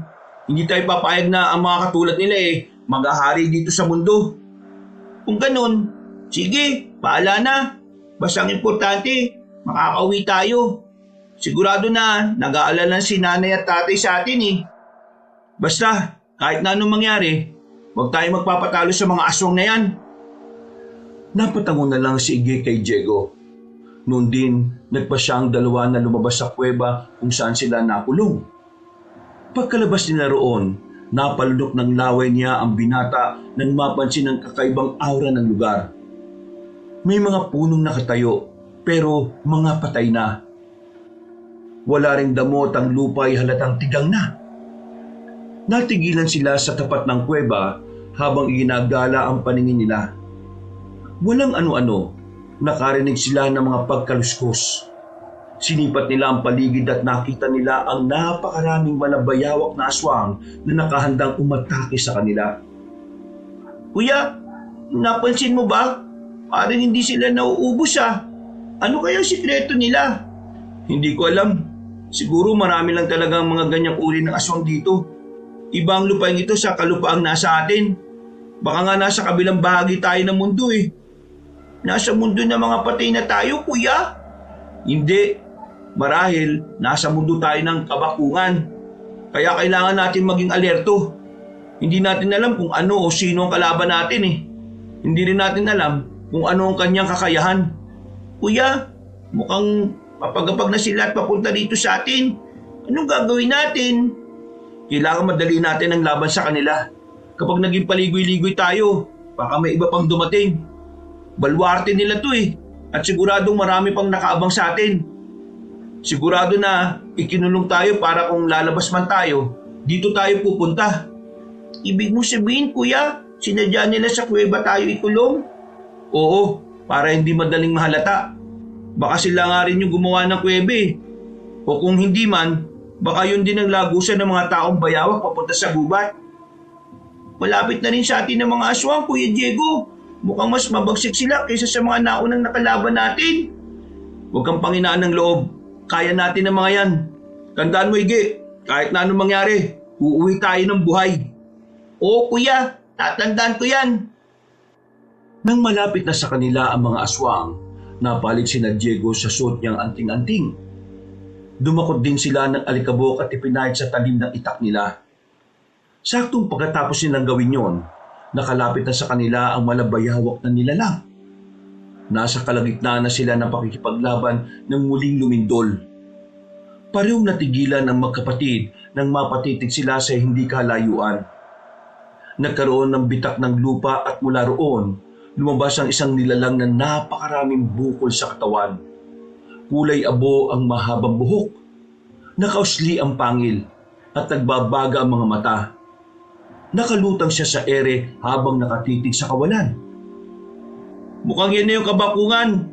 Kakaibang uri ng aswang siya. Itsura pa lang, malalaman mong mabagsik siya. Oo nga, kuya. Pero hindi ako matatakot. Alam ko na makakaya rin natin ang aswang na yan. Ubusin na muna natin ang natitirang aswang na nandito at nang maituon natin ang pansin natin sa kanya. Sige, kuya. Iilan na lang din naman ang mga ito eh. Ayan, lahat ng mga malabayawak na nilalang. Nagawa na natin patayin. Malaki ang naitulong ng anting-anting na bigay ni Buyong Dumaraog. Naging madali sa atin ang talunin ng mga ito. Oo nga, kuya. Sana pati ang aswang na yan, matalo natin. Mukhang kagigising lang niya eh. Tingnan mo, kuya oh. Parang wala pa siya sa sarili niya. Halika, dahan-dahan tayong lumapit sa kanya. Kapag may pagkakataon, susugurin natin siya. Pero kailangan natin maging maingat. Hindi natin alam kung ano ang kayang gawin ng kabakungan na yan eh. Eh teka, nasaan na kaya si Buyong Dumaraog? Bakit hanggang ngayon, hindi pa rin siya nagpapakita sa atin, kuya? Akala ko ba'y tutulungan niya tayo? Yan din ang iniisip ko eh. Pero hayaan mo na. Sa ngayon, wala tayong ibang aasahan kung hindi tayo lang din. Naging maingat silang dalawa sa paglapit sa nilalang na umahon mula sa lupa. Habang papalapit sila roon, nakita nilang nakatingalayon at animoy may kung anong inaamoy sa ere. Napatitig sa kanila ang nilalang at napangisi. Mas nagbaga ang mga mata niya at nagsimula siyang maglaway. Nang halos 2 dipa na lang ang layo nila, tumigil silang magkapatid at napahawak ng mahigpit sa itak nila. Naamoy ko ang dugo ni Labing Isugon. Kayong dalawa, nagmula kayo sa lahi niya. Napakapalad ko naman kung ganon. Hindi namin kilala kung sino man yung pangalang binanggit mo. Wala kaming pakialam sa kanya. Nandito lang kami para hanapin ang daan patungo sa baryo namin. Huwag na kayong magkaila. Naamoy ko ang halimuyag ng dugo ninyo. Salamat sa mga alagad ko. Dinala nila kayo rito. Hindi na ako mahihirapan pang hanapin kayo. Ano ba talagang kailangan mo sa amin? Hindi kami ang hinahanap mo. Pakawalan mo na kami at hayaan makauwi na. Hayaan mo kami makauwi at kakalimutan namin ang ginawa mo sa amin. Kung hindi, mapipilitan kami lumaban sa'yo. Ha! Kayo! Lalaban sa akin! Nagbibiro ba kayo, ha? Hindi! At kung inakala mo na natatakot kami sa katulad mo, hindi! Kaya ka namin ibalik sa pinanggalingan mo, no? Sa ilalim ng lupa. Hindi nyo yata kilala ang kaharap ninyo. Ako si Makasangkad. Mula ako sa lahi ng mga Harimodon at Buwa. Isa akong tagimalom. Kayo, mga simpleng tao lang. Pagkain lang ang tingin ko sa inyo. Dahil nakalutang sa ere ang aswang, lumapag siya sa lupa. Umangil yun at ibinuka ang bunganga niya. Hindi naman natinag ang magkapatid. Nanatili sila sa kinatatayuan nila at naganda para sa susunod na gagawin ng kabakungan. Sa isang pakisap ng mga mata nila, nakarating na sa tapat nila si Makasangkad. Tatagay na sana yun ni Diego, pero nagawa siyang sakali ng nilalang. Kasunod nito, tinabig niya si Ige na naging rason para tuminapon ng binatilyo. Nabahala pa ang binata roon nang makita niyang nawalan ng malay ang nakababatang kapatid niya. Dahil hindi gaanong maigpit ang pagkakasakal ng kabukangan sa kanya, nagawa pa rin makapagsalita ni Diego. Hayop ka! Ano ginawa mo sa kapatid ko? Magbabayad ka, aswang! Kaya pala malakas ang loob ninyo. Nasa inyo palang anting-anting ko. Ang pangil ng halimaw na manalintad. Anong anting-anting mo? Hindi ikaw nagmamay-ari nito, no? At sino naman sa palagay mo? Si Buyong Dumaraog? Ha? Para ipaalam ko sa inyo, kinuha lang niya sa akin ang 2 pangil na yan. Ninakaw niya.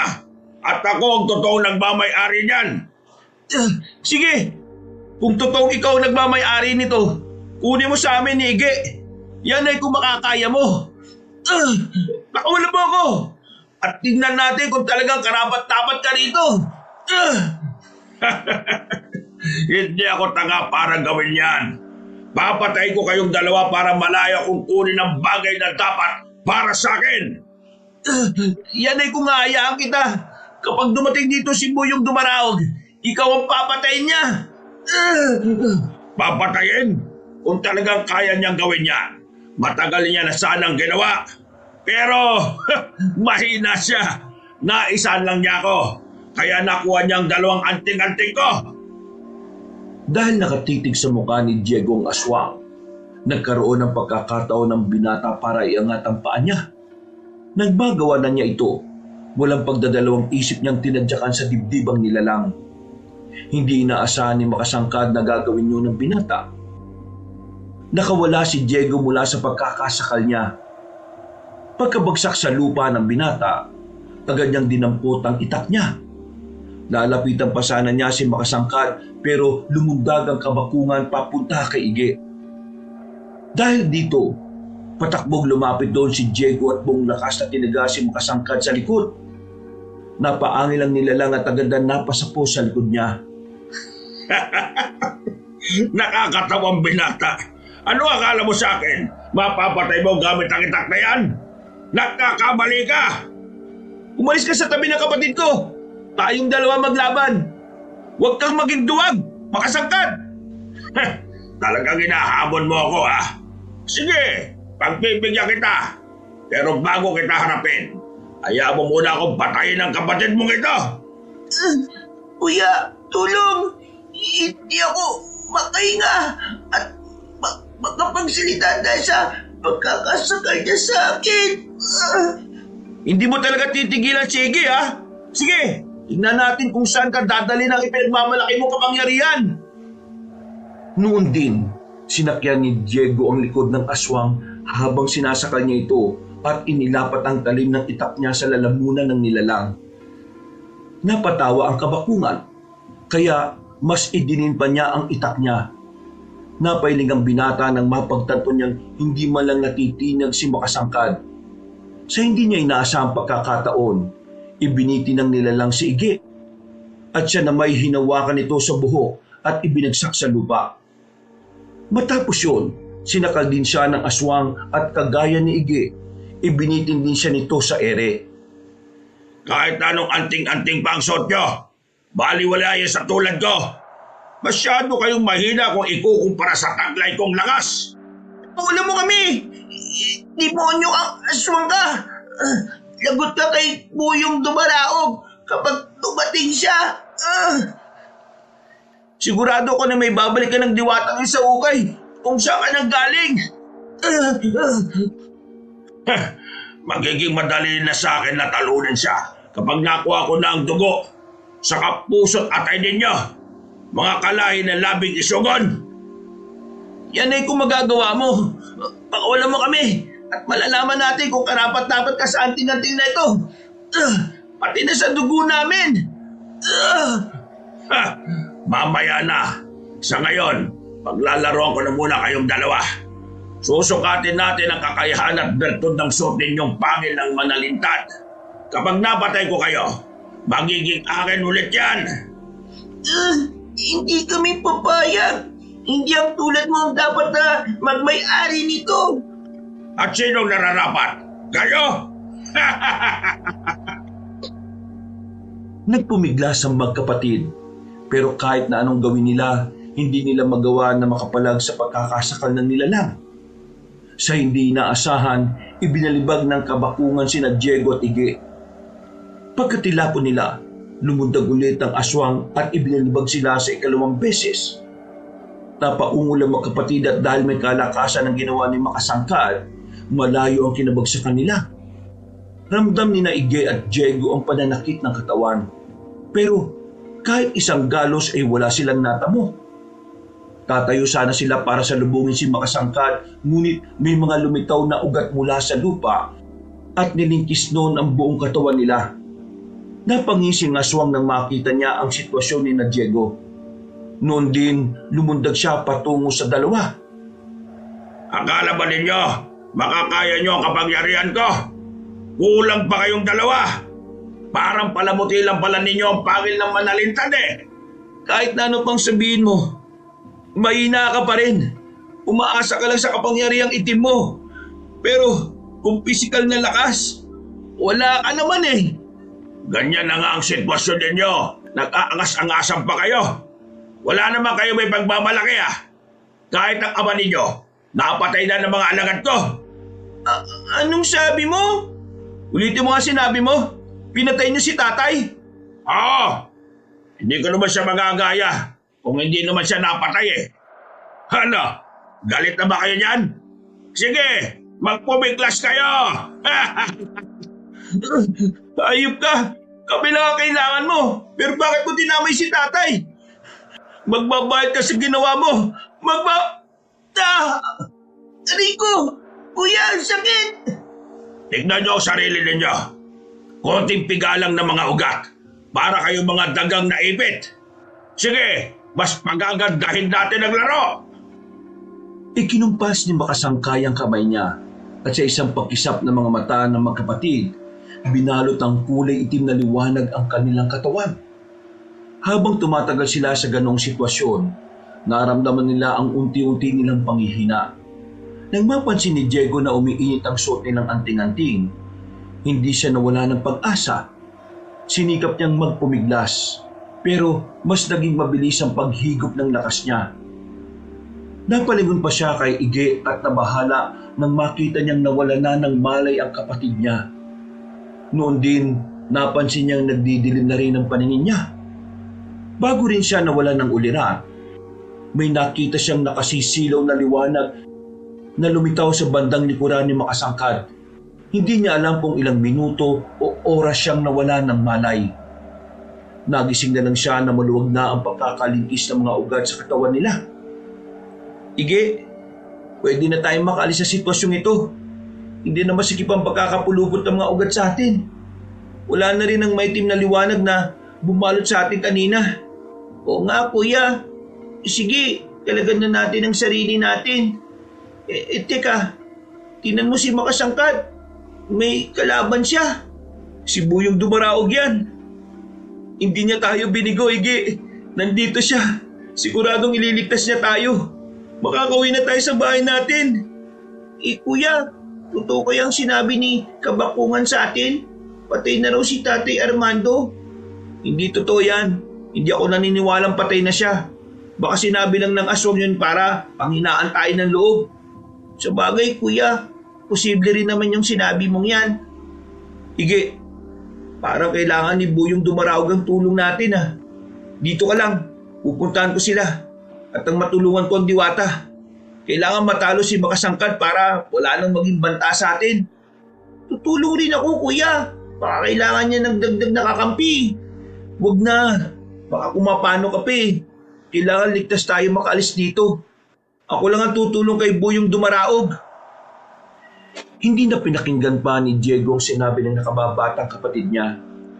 Noon din, tumakbo siya para lumapit sa dalawang naglalaban. Napangiti na lang siya nang makita niya sa lupa ang itak niya. Dinampot niya ito at nang makita niyang nakatalikod sa kanya ang aswang, tumakbo siya para bumwelo at nang medyo malapit na siya, lumundag siya sabay taga sa batok ni Makasangkad. Yan! Patraidor kang gumalaw, binata! Pagbabayaran mo ang ginawa mo sa akin! Ikaw ang magbabayad sa mga ginawa mo. Marami kang pinatay na babaylan dati para lang mas maging makapangyarihan ka. Ngayong nagkaharap na tayo, sisiguraduhin ko na hindi ka na muling mabubuhay pa. Buyong Dumaraog, hindi po siya tinatablan ng itak ko eh. Anong gagawin ko para masugatan siya? Dugo ng isang diwata. Kailangan mapatakan niya ng dugo ko. Halika rito, lumapit ka sa akin. At anong akala nyo? Papayagan ko makalapit ka sa kanya? Nagkakamali ka, binata! Buyong! Demonyo kang aswang ka! Makawalan mo ang binata at ako na lang ang kalabanin mo! Napangisi si Makasangkad at noon din, ibinalibag niya si Diego. Nakaramdam naman ng ibang puwersang binata at bago pa man siya makalapag sa lupa, nakita niyang may nakatayo na isang lalaking nakasuot ng pangbaylan na kasuotan.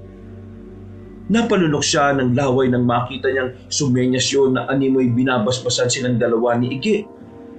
Agad siyang napaisip na marahil yun na si Labing Isugon. Napangiti na lang si Diego nang mapansin niyang nagawa niyang ibalanse ang katawan niya at hindi siya nabuwal. Lalapitan sana niyang lalaking baylan pero naglaho ito sa kanyang paningin. Walang ano-ano, lumapit si Ige sa kanya. Nakita mo rin siya kuya? Oo, at palagay ko, binasbasan niya tayo. Sandali, tingnan mo sina Makasangkad at Buyong Dumaraog. Nakikipagpambuno sila. At ang bawat isa sa kanila, pinipilit na matalo ang kalaban nila. Kuya, mukhang ginagamitan ni Makasangkad ng itim na kapangyarihan ng Diwata. Tingnan mo oh, parang hindi siya makagalaw ng maayos. Ayan, naibabawan na niya si Buyong Dumaraog. Dito maaari. Tara na, tulungan natin ang Diwata. Kailangan matalo si Makasangkad at makauwi na tayo sa bahay natin.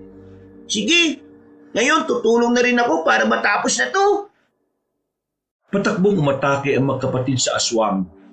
Agad namang umalis sa ibabaw ni Buyong Dumaraog si Makasangkad at tinarap ang dalawa. Sa isang pakisap na mga mata ni Diego, inatake sila ng Kabakungan. Nagulat pa sila dahil sa kakaibang diksi nito. Pero kahit na mabilis ang pagsugod sa kanila ni Makasangkad, naiilagan nila ito. Nasa kalagitnaan sila ng pakikipaglaban nang umatake rin si Buyong Dumaraog sa aswang. Natigilan ng magkapatid nang makita nilang may hawak ng nagliliwanag na si Batang Diwata at itinarak nito sa bandang likod ng aswang. Ay, nakala mo bang mapapatay mo kung gamit ang sibat na yan? Nagkakamali ka! Sige, tingnan natin. Pagkatapos ng gabing ito, isa lang sa atin ang mananatiling buhay. At sinisiguro po namin na ikaw po, Buyong Dumaraog, ang mabubuhay. Tumahimik ka, binata! Mga mortal kayo! Kaya kayo ang mas dapat na mangamba! Kung talagang kaya mo sila, Sana kanina mo pa sila pinatay bago ako makarating dito. Pero hindi. Kahit na ipagkaila mo, mahina ka kaysa sa kanila. Ha! Mahina! Ano ba ang pinagmamalaki nila? Ang anting na mula sa pangil ng halimo na pinatay ni Labaw Donggon? Ako dapat ang makakakuha ng pangil na yun Kaso, nauna ka lang. Sa akin dapat ang pangil ng Manalintad. Sinungaling ka? Ang sabi mo, kinuha ni Buyong ang mga pangil nito mula sa iyo. Ninakaw. Pero hindi pala. Nakipaglaban pa ako sa kanya para makuha lang ang pangil. Kung hinayaan ko siya, sigurado na matagal na niyang ginagamit yan sa kasamaan. Habang hinahawakan ni Makasangkad ang sibat, nakita ni Diego kung paano yun natunaw. Nakita rin niya na naghilom ang sugat na dulot noon. Kaya napatulala sila. Napailing naman ng diwata at noon din sinubukan niyang ibalibag ang aswang. Tumilapon si Makasangkad pero nang bumangon ito, nakita nilang nagbago siya ng anyo. Naging isang makisig na aswang siya. Ang balat niya ay naging katulad ng sabayawak. Nagkaroon siya ng buntot at ang kanyang likuran ay nagkaroon ng palikpik. Kapansin-pansin din ng nandidilit niyang mga mata na tulad ng mga nilalang na muwa. Nakatayo lang siya at nag-aabang sa susunod na gagawin ng tatlo. Ang mga pangil ng Manalintad, ihanda nyo. Yan ang gagamitin natin laban sa nilalang na yan. Nasa tunay na niyang anyo ang kabakungan. At siguradong napakalakas niya. Ano pong gagawin natin? Ako ang unang aatake. Kapag may pagkakataon, lapitan niyo siya. Pero bago yon, kunin niyo ang kwintas niyo at putulin ang tali. Magugulat na lang kayo. Magiging malaking pangil yan. Gagamitin niyo para itarak sa ulo at puso ni Makasangkad. Sige po. Ige, mas mabuti siguro kung ubarin na natin ang anting-anting para nakahanda na tayo. Sige kuya. Oh, eto na. Naubot ko na yung sa akin. Sige na, mag-antabay kayo. Ang sinabi ko, sundin niyo kagad. Kailangan hindi na makapalagpa ang aswang na yan. Kapag nagawa na natin siyang patayin, ihahatid ko na kayo pa uwi. Opo, ayan na siya. Parang atake siya dito sa atin. Ako nang bahala sa kanya. Hindi siya magtatagumpay sa kagustuhan niya. Mag-ingat po kayo, Buyong Dumaraog. Siya ang dapat na mag-ingat sa akin. Wala akong kamatayan. Nang umangil si Makasangkad, sumugod sa kanyang kinaroroonan si Buyong Dumaraog. Itinuon ni Naigi at Diego ang atensyon nila roon hanggang sa makita nila kung paano makipagpambuno sa isa't isa sina Makasangkad at ang diwatang kakampi ng magkapatid. Nasa kalagitnaan sila ng pakikipaglaban nang makita nilang inibabawan ng kabangkungan si Buyong Dumaraog. Lalapitan na sana ni Diego yun, ngunit napanganga sila nang makita kung paano tumilapon ang aswang nang ibalibag siya ng diwata. Agad namang lumapit si Buyong Dumaraog kay Makasangkad at ilang beses itong pinagsusuntok at ibinalibag. Ilang sandali na lang, matatalo na ni Buyong Dumaraog ang aswang na yan. Kaya sinabi niyang lalapit tayo ron para isagawa ang plano. Gagawin kaagad natin, Ige. Sige kuya, nakantabay lang naman. Ha? Teka, mukhang nabaliktad ang sitwasyon nila. Si Buyong Dumaraog na ang nasa ilalim. Hindi maaari. Tingnan mo, Ige. Parang hinihigop ng kabakungan ng lakas at kapangyarihan niya. Dito ka lang. Lalapitan ko sila at pipigilan si Makasangkad sa pinaplano niya. Hindi, sasama ako sa iyo, kuya. Kung ganon, tayo na. Baka mauli pa tayo. Bilis! Tumakbo ang magkapatid patungo sa kinaroroonan ni Buyong Dumaraog. Nung makita nilang napakahina na ng diwata, itinulak nila ang aswang. Inalalayan ni Ige ang diwata at inibabawa naman ni Diego ang aswang. Napaangil si Makasangkad at sinikip na umalis sa kanyang pwesto. Nang makita niyang hawak ng binata ang pangil ng Manalintad, napangisi siya. Sinubukan niyang agawin ito. Pero bago pa man niya magawa, pinutol na ni Diego ang tali noon. Anong gagawin mo niyan? Huwag! Kapag ginamit mo yan sa akin, matutunaw lang yan. Ibigay mo na lang sa akin yan at hahaya ko kayong makalis dito. Tama nga si Buyong Dumaraog. Nagiging malaki nga. at mahaba ang pangil na ito. Talagang pangil ito na isang halimaw. Ngayon, tingnan natin kung ano magiging epekto nito sa iyo. Huwag mong gawin ang binabalak mo. Sige na, pakakawala ko na kayo.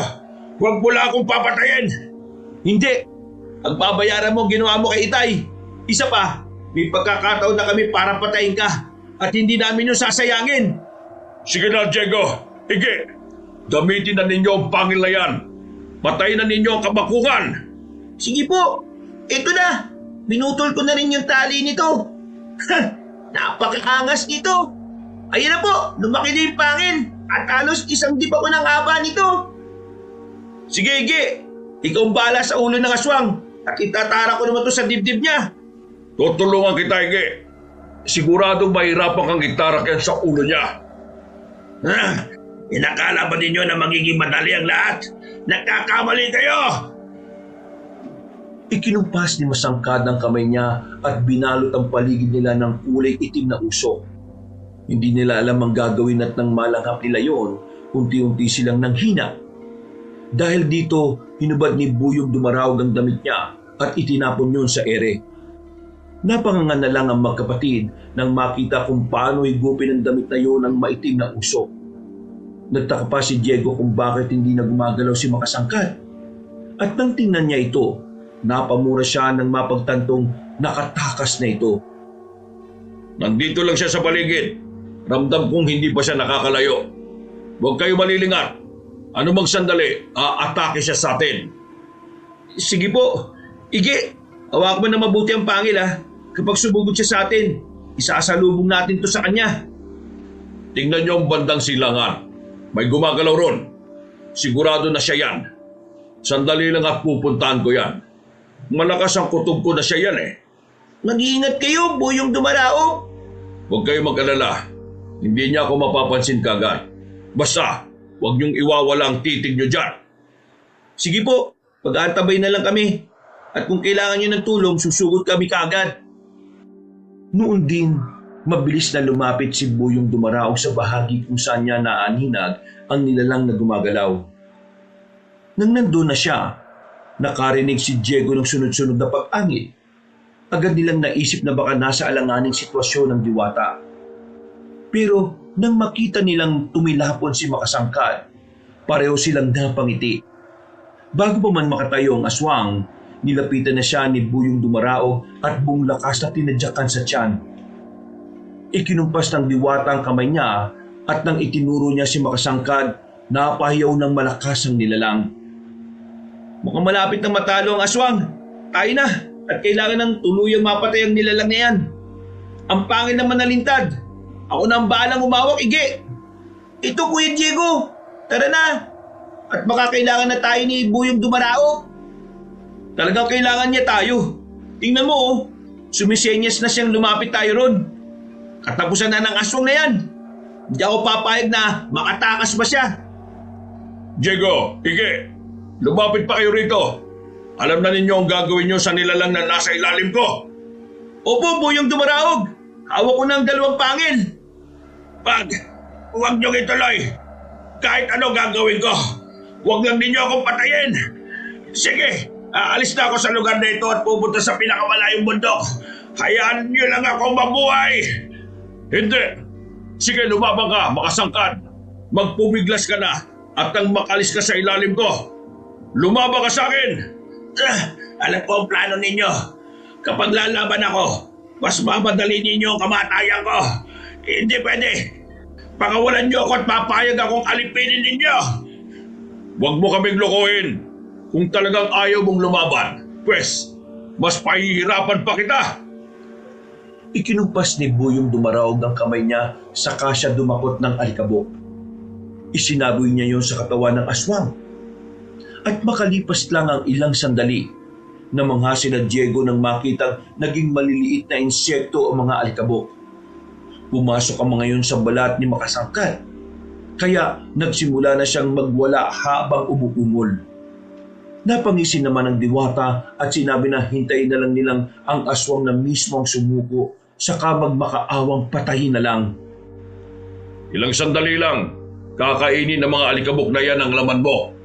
Kung ano ang ginagawa mo sa mga tau-tauhan mo, yan din ang mangyayari sa'yo. Balat mo lang ang matitira. Diyan ka nagkakamali. Kahit na isang himla lang ng buko ang matira, mabubuhay pa rin ako. Kaya nga nandito si Diego. Hawak niya ang 2 pangil na siyang kikitil ng buhay mo. Tingnan natin kung mabubuhay ka pa ulit. Ano po? Gagawin ko na po ba Buyong Dumaraog? Binata, sige na. Maawa ka sa akin. Kapag inaya mo ako mabuhay, magiging magkaibigan tayo. Hayaan ko kayong makalis dito. Bubuhayin natin ang tatay ninyo. Huwag kang maniwala sa kanya, Diego. Nilalasi ka lang ng aswang na yan. Paano po si tatay? Paano po kung patay na talaga siya? Walang ibang makakatulong sa inyo. Kung hindi ako lang, sige na, hayaan niyo akong makaligtas. Ayaw mo talagang tumigil sa pagdaldal, ha? Sige, tingnan natin kung ano pa ang magagawa mo. Muling dumakot ng alikabok si Buyong Dumaraog. Isinaboy niya yun sa bibig ni Makasangkad at napaungol na lang ang aswang nang nabuhay ang alikabok at kinain noon ang dila ng nilalang. Dahil hindi na rin makagalaw si Makasangkad, sinabihan ni Buyong Dumaraog ang binata na itarak na sa dibdib at ulo ng kabangkungan ang hawak niyang pangil. Gawa ng malaki at mahaba ang pangil, unang itinarak yun ni Diego sa dibdib ng aswang. Kasunod nito, hinawakan niya rin ang isang pangil at tumugot ng lakas para magawa niyang itarak yun sa ulo ng nilalang. Napamulagat na lang ang mga mata ni Makasangkad at kasunod noon, tuluyan na siyang binawian ng buhay. Yan ang dapat sa kanya. Ngayon, siguradong lalamunin na siya ng lupa. Sige na, Diego. Kunin mo ng 2 pangil at ibalik ang isa kay Ige. Sige po, pero hindi na po ba mabubuhay ang aswang na yan? Baka po kasi bigla siyang bumangon eh. Hindi na. Durog na ang mga laman at buto niya. Kung mabubuhay man siya, magmimistula na lang siyang puppet. Walang kakayahan at madali na lang kung iligpit. Paano naman po babalik sa dati niyang laki yung pangil na yan? Hindi namin niya makukwintas kung kanyang kalaki. Halos kasing taas ko na yan Buyong Dumaraog. Sige, ganito. Bubulungan ko na muna yan para bumalik sa dati niyang laki. Nang sa gayon, may kukwintas niyo ulit yan. Sige po, maraming salamat Buyong Dumaraog. Nang bumalik ito sa dating laki, muling ikinuwintas ng magkapatid ang pangil ng halimaw na manalintat. Nasaksihan din nila kung paano nilamon ng lupa ang aswang na si Makasangkad.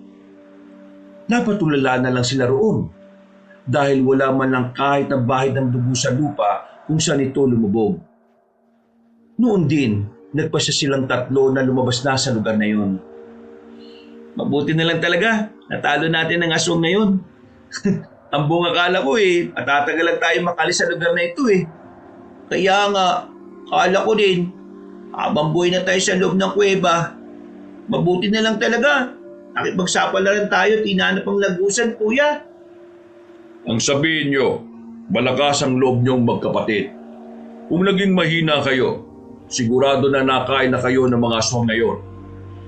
Maraming salamat, Buyong Dumaraog. Utang po namin sa inyong buhay namin. Salamat po. Kung hindi dahil sa inyo, baka ako napano na kami. Teka po, si tatay pala, totoo bang patay na siya? Nasaan ang katawan niya? Hanapin po natin. Huwag kayong mag-alala. Walang masamang nangyari sa tatay ninyo. Hindi alam ni Makasangkad na peke ang pinatay niya. Isang unggoy lang na sinabuyan ko ng alikabok para magmukhang tao ang kanyang napaslang. Ligtas ang ama ninyo. Ano po nangyari? Paano naman po ninyo siya nailigtas? Nang hinahanap niya kayo, nakita ko ang mga malabayawak na nilalang na papalapit sa kanya. Nagkataon na merong unggoy sa isang sanga, kaya ginabitan ko yun ang kapangyarihan ko para isipin ng mga aswang na yon ang ama ninyo. Pagkatapos, itinago ko sa loob ng puno ng balete ang inyong tatay. Nasaan na po siya? Gusto po namin siya makita, Buyong Dumaraog. Sige, umatras kayo ng kaunti at gagawa ko ng lagusa. Sigurado na hanggang ngayon, natutulog pa rin siya. Pinatulog ko kasi siya para hindi siya makaalis doon sa balete. Nang makatras na sila, ikinumpas ni Buyong Dumaraog ang kamay niya. Ilang sandali lang, lumitaw sa harapan nila ang liwanag. Nilukob sila noon at makaraan pa ang ilang segundo, nakarating sila sa gubat na pinanggalingan ni Diego. Napagtanto nila na nang mahulog sila sa kuweba, nakarating na sila sa mundo ng kabakungan. Nagsimula na silang maglakad papunta sa sinasabing puno ng balete ni Buyong Dumaraog. Malayo pa lang, nakita na nila ang puno at si Mang Armando na nakadikit ang katawan sa naturang puno. Binalot siya ng maliliit na ugat noon at hanggang sa mga oras na yun, natutulog pa rin siya. Paano po magigising si Tatay Buyong Dumaraog? O nga po, sandali, susubukan ko siyang yugyugin. Wag. Sandali lang at kukunin ko mga ugat na nakapundupot sa katawan niya. Kapag wala na yan, siguradong magigising din naman siya kaagad. Ayan na po. Nawawala na po yung mga ugat ng balete. Nagigising na rin po si Tatay. Salamat po ng marami, Buyong Dumaraog. Ngayong nakatakas na kayo mula sa kuweba at sigurado na akong ligtas kayo, tapos na rin ang misyon ko sa inyo. Lapitan na ninyo ang tatay niyo at alalayan. Kapag tinanong niya kayo kung ano nangyari sa kanya, huwag na lang ninyong sabihin ang patungkol sa akin. Kung yan ang gusto niyo po, sige, yan po masusunod. Maraming salamat, Buyong Dumaraog. Hindi nga lang po namin alam kung paano kayo pasasalamatan. Mag-alay kayo para sa ninuno niyong si Labing Isugon, para kahit papaano ay masisiyahan siya. Yan lang, sapat na para sa kanya. Kung ganon, sige po, gagawin namin yan.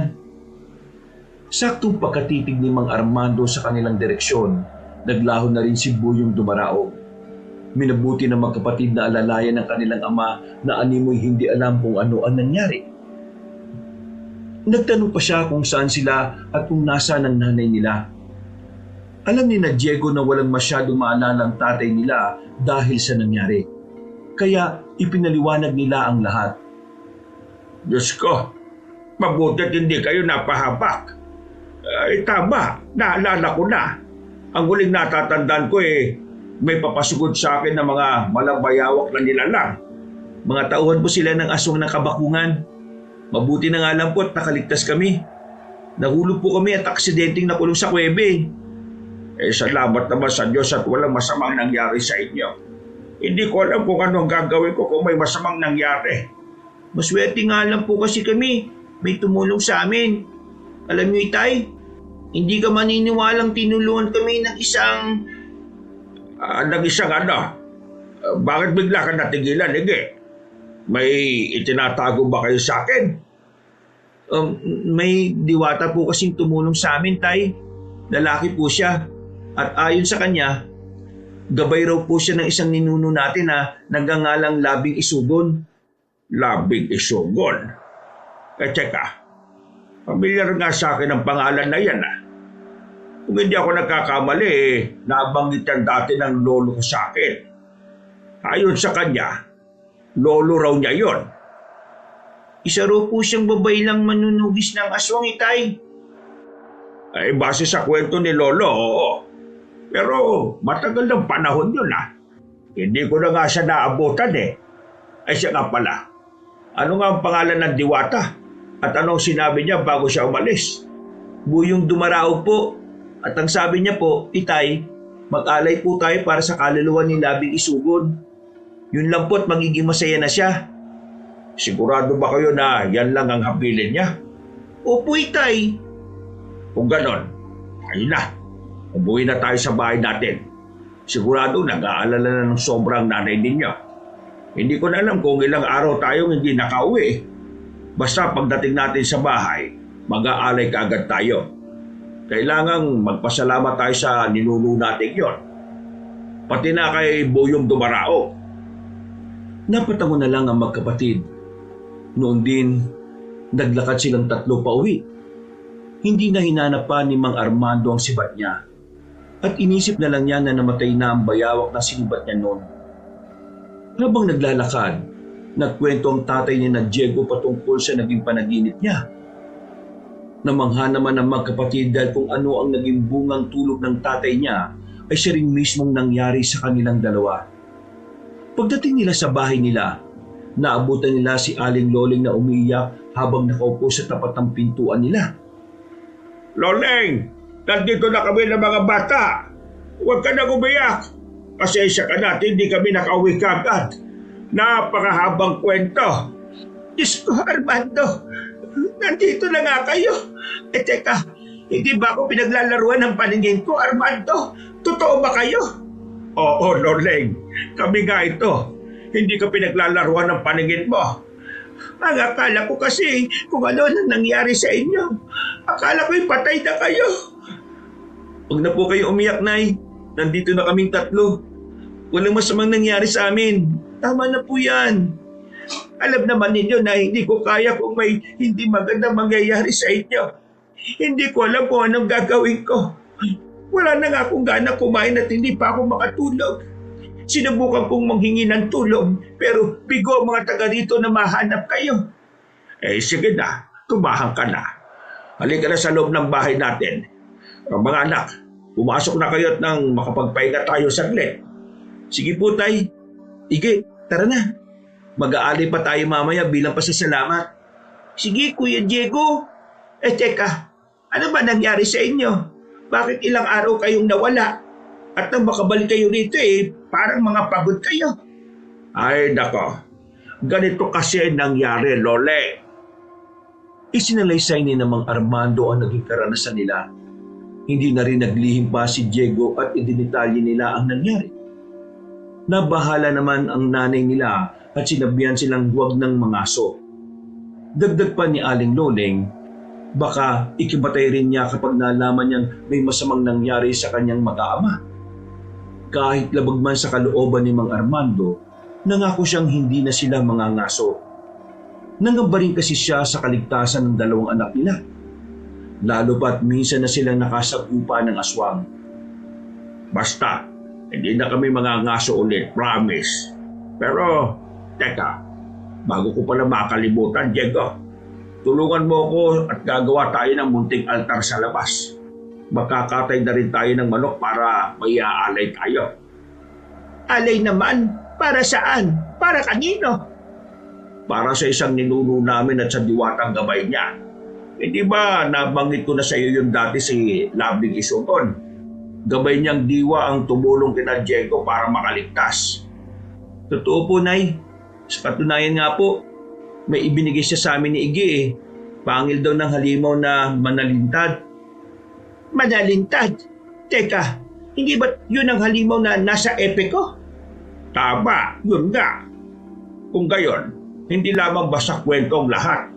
Malaki ang posibilidad na may basihan din sila. Magpapatuloy pa sana ang pagkukwento ni Mang Armando pero naalala niya ang plano nilang pag-aalay.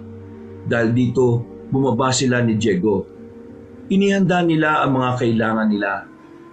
Nang matapos sila, nagsimula sila mag-alay para kay Labing Isugon at Buyong Dumaraog. Gawa ng pagod sila, hinayaan na lang nila ang mga alay nila roon sa labas ng bahay nila. Minabuti nilang pumasok na sa kanilang tirahan saka kumain at magpahinga.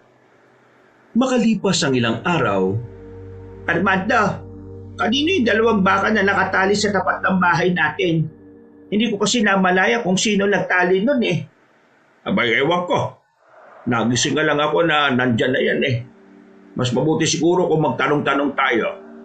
Mamaya baka nakaw ang mga bakang yan. Tayo pa ang pagkinalaan. Inay, Itay, kaninang madaling araw po may nakita ko mga tao na nagtali dyan.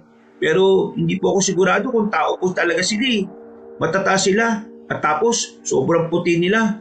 Tapos nang nandyan na sila sa tapat ng bahay, sobrang bango ng hangin. Parang ilang-ilang. Kung hindi ako nagkakamali, mga engkanto nakita mo, anak. Huwag niyong pakikilaman ng mga bakang yan. Mamaya baka kung ano pa yung kapalit yan Paano naman po kung bigay pala yan ni Buyong Dumarao? Baka biyaya yan mula sa kanila at gusto nilang alagaan natin yan. May punto naman ang anak mo, Armando. Baka nga galing yan sa kanila. Malay natin, yan na pala yung makakapag-ahon sa atin sa kahirapan. Ay bahala kayo. Pero mas mabuti kung magtanong-tanong na muna tayo sa mga kanayon natin. Kailangan masiguro muna natin na walang nagmamay-ari niyan. Saka na natin ariin ang 2 bakang yan, Lole. Ay siya, sige. Ngayon din mismo, aalis ako at magtatanong-tanong sa mga kanayon natin. Basta, kung walang nagmamay-ari sa 2 hayop na yan, magiging sa atin yan, ha?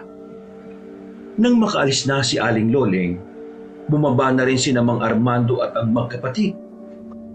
Pinuntahan nila ang 2 bakang nakatali at namangha sila dahil sa kakaibang kulay ng balahibo nito. Napansin din nila na mas malaki yon kaysa sa mga karaniwang baka sa kanilang lugar. Nang makauwi na sa bahay nila si Aling Loleng, sinabi nito na walang kahit na sino sa napagtanungan niya ang may alam patungkol sa mga baka. Dahil dito, minabuti nilang angkinin yun at alagaan. Itay, nanganak na po yung buntis na baka natin. Dali kayo, tingnan niyo ang bisiro niya. Ang bira po. 2 ang iniluwal niya eh. Aba, oo nga. Ay teka, alin kayo. Lapitan natin ang bakang yan. Kung ganyan sana palagi, sigurado na mabilis ang pagdami ng mga alaga natin. Sige mga anak, kumuha kayo ng mga diameron at bigyan niyo mga alaga natin. Kailangan busog sila palagi para magiging mabilis din ang pagdami nila. Abay, may 4 na tayong baka kung sakali. Sa mga susunod na taon sigurado na mas dadami pa sila. Sige po, kami na pong bahala, Nigi. Aalis na po muna kami, Inay. Igib na rin kami para may mainom sila. Ay, mas mabuti pa nga mga anak. Sige na, mag-iingat kayo ha. Araw-araw naging ganun ang gawain ng magkapatid dahil tinutukan nila ang pag-aalaga sa mga baka. Makaraan pa ang ilang taon, nadagdagan ng kanilang mga alaga. Nakabili na rin sila ng lupa at iba pang mga kagamitan.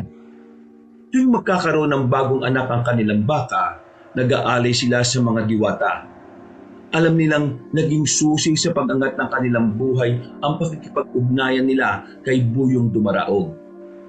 Magmula rin noon, hindi na sila nakaengkwentro pa ng mga aswang na katulad ng kabakungan. Marami na mga alaga natin. Halos kada 3 buwan, nakakabenta tayo ng mga baka. May mga ipon na rin naman tayo ah. Ano kaya kung pumunta na lang tayo sa kabayanan, doon manirahan at magnegosyo? Ano naman ang naiisip mong negosyo? Sige nga. Di karne ng baka. Ikaw talaga, kuya. Di parang ganun na rin ang sitwasyon natin yan. Ang importante, hindi na tayo nakatira sa liblib na lugar na to. Kahit na baka pa rin ang magiging negosyo natin.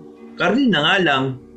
Ay nako, kayong 2 talaga Mas tahimik na ang buhay natin dito. Huwag na tayong makipagsapalaran pa sa bayan. Baka mamaya kung mapaano pa kayo ron. Kung gusto nyo, kayo na lang. Total, kaya naman ninyo ang sarili ninyo. Hindi ba? Basta palagi kayo mag-iingat. Hindi po namin kayo iiwan, Inay, Itay. Opo, tama po, sige. Kung saan kayo, doon din dapat kami. Hindi namin kayo pababayaan. Kayong bahala. Pero sayang din naman ang oportunidad doon, mga anak. Kontento na po kami kung ano man ang meron tayo ngayon.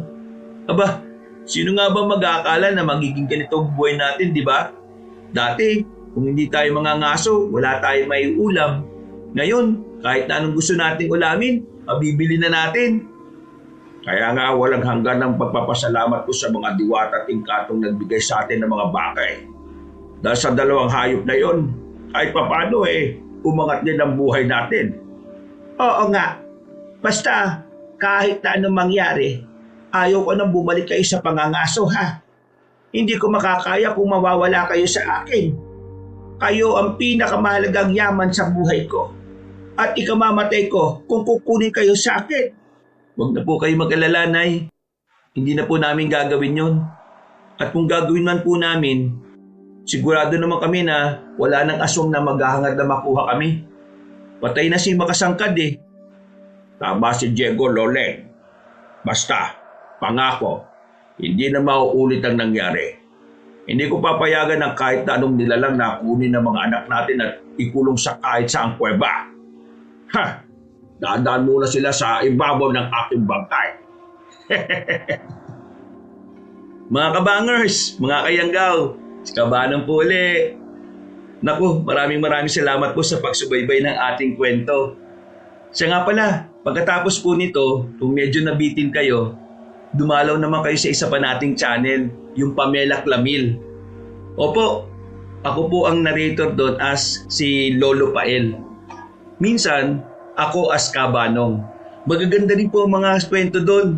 Kaya sana po pakinggan nyo at huwag nyo pong kalimutan na mag-subscribe rin ha. Kasi konti pala po mga subscriber doon. Tapos, mag-comment rin kayo at mag-like. Maganda rin po kung isi-share nyo rin po yung kwento. So hanggang sa muli, magkita-kita ulit tayo. Ito ulit si Kabanan na nagsasabing, we love you all! Wakas!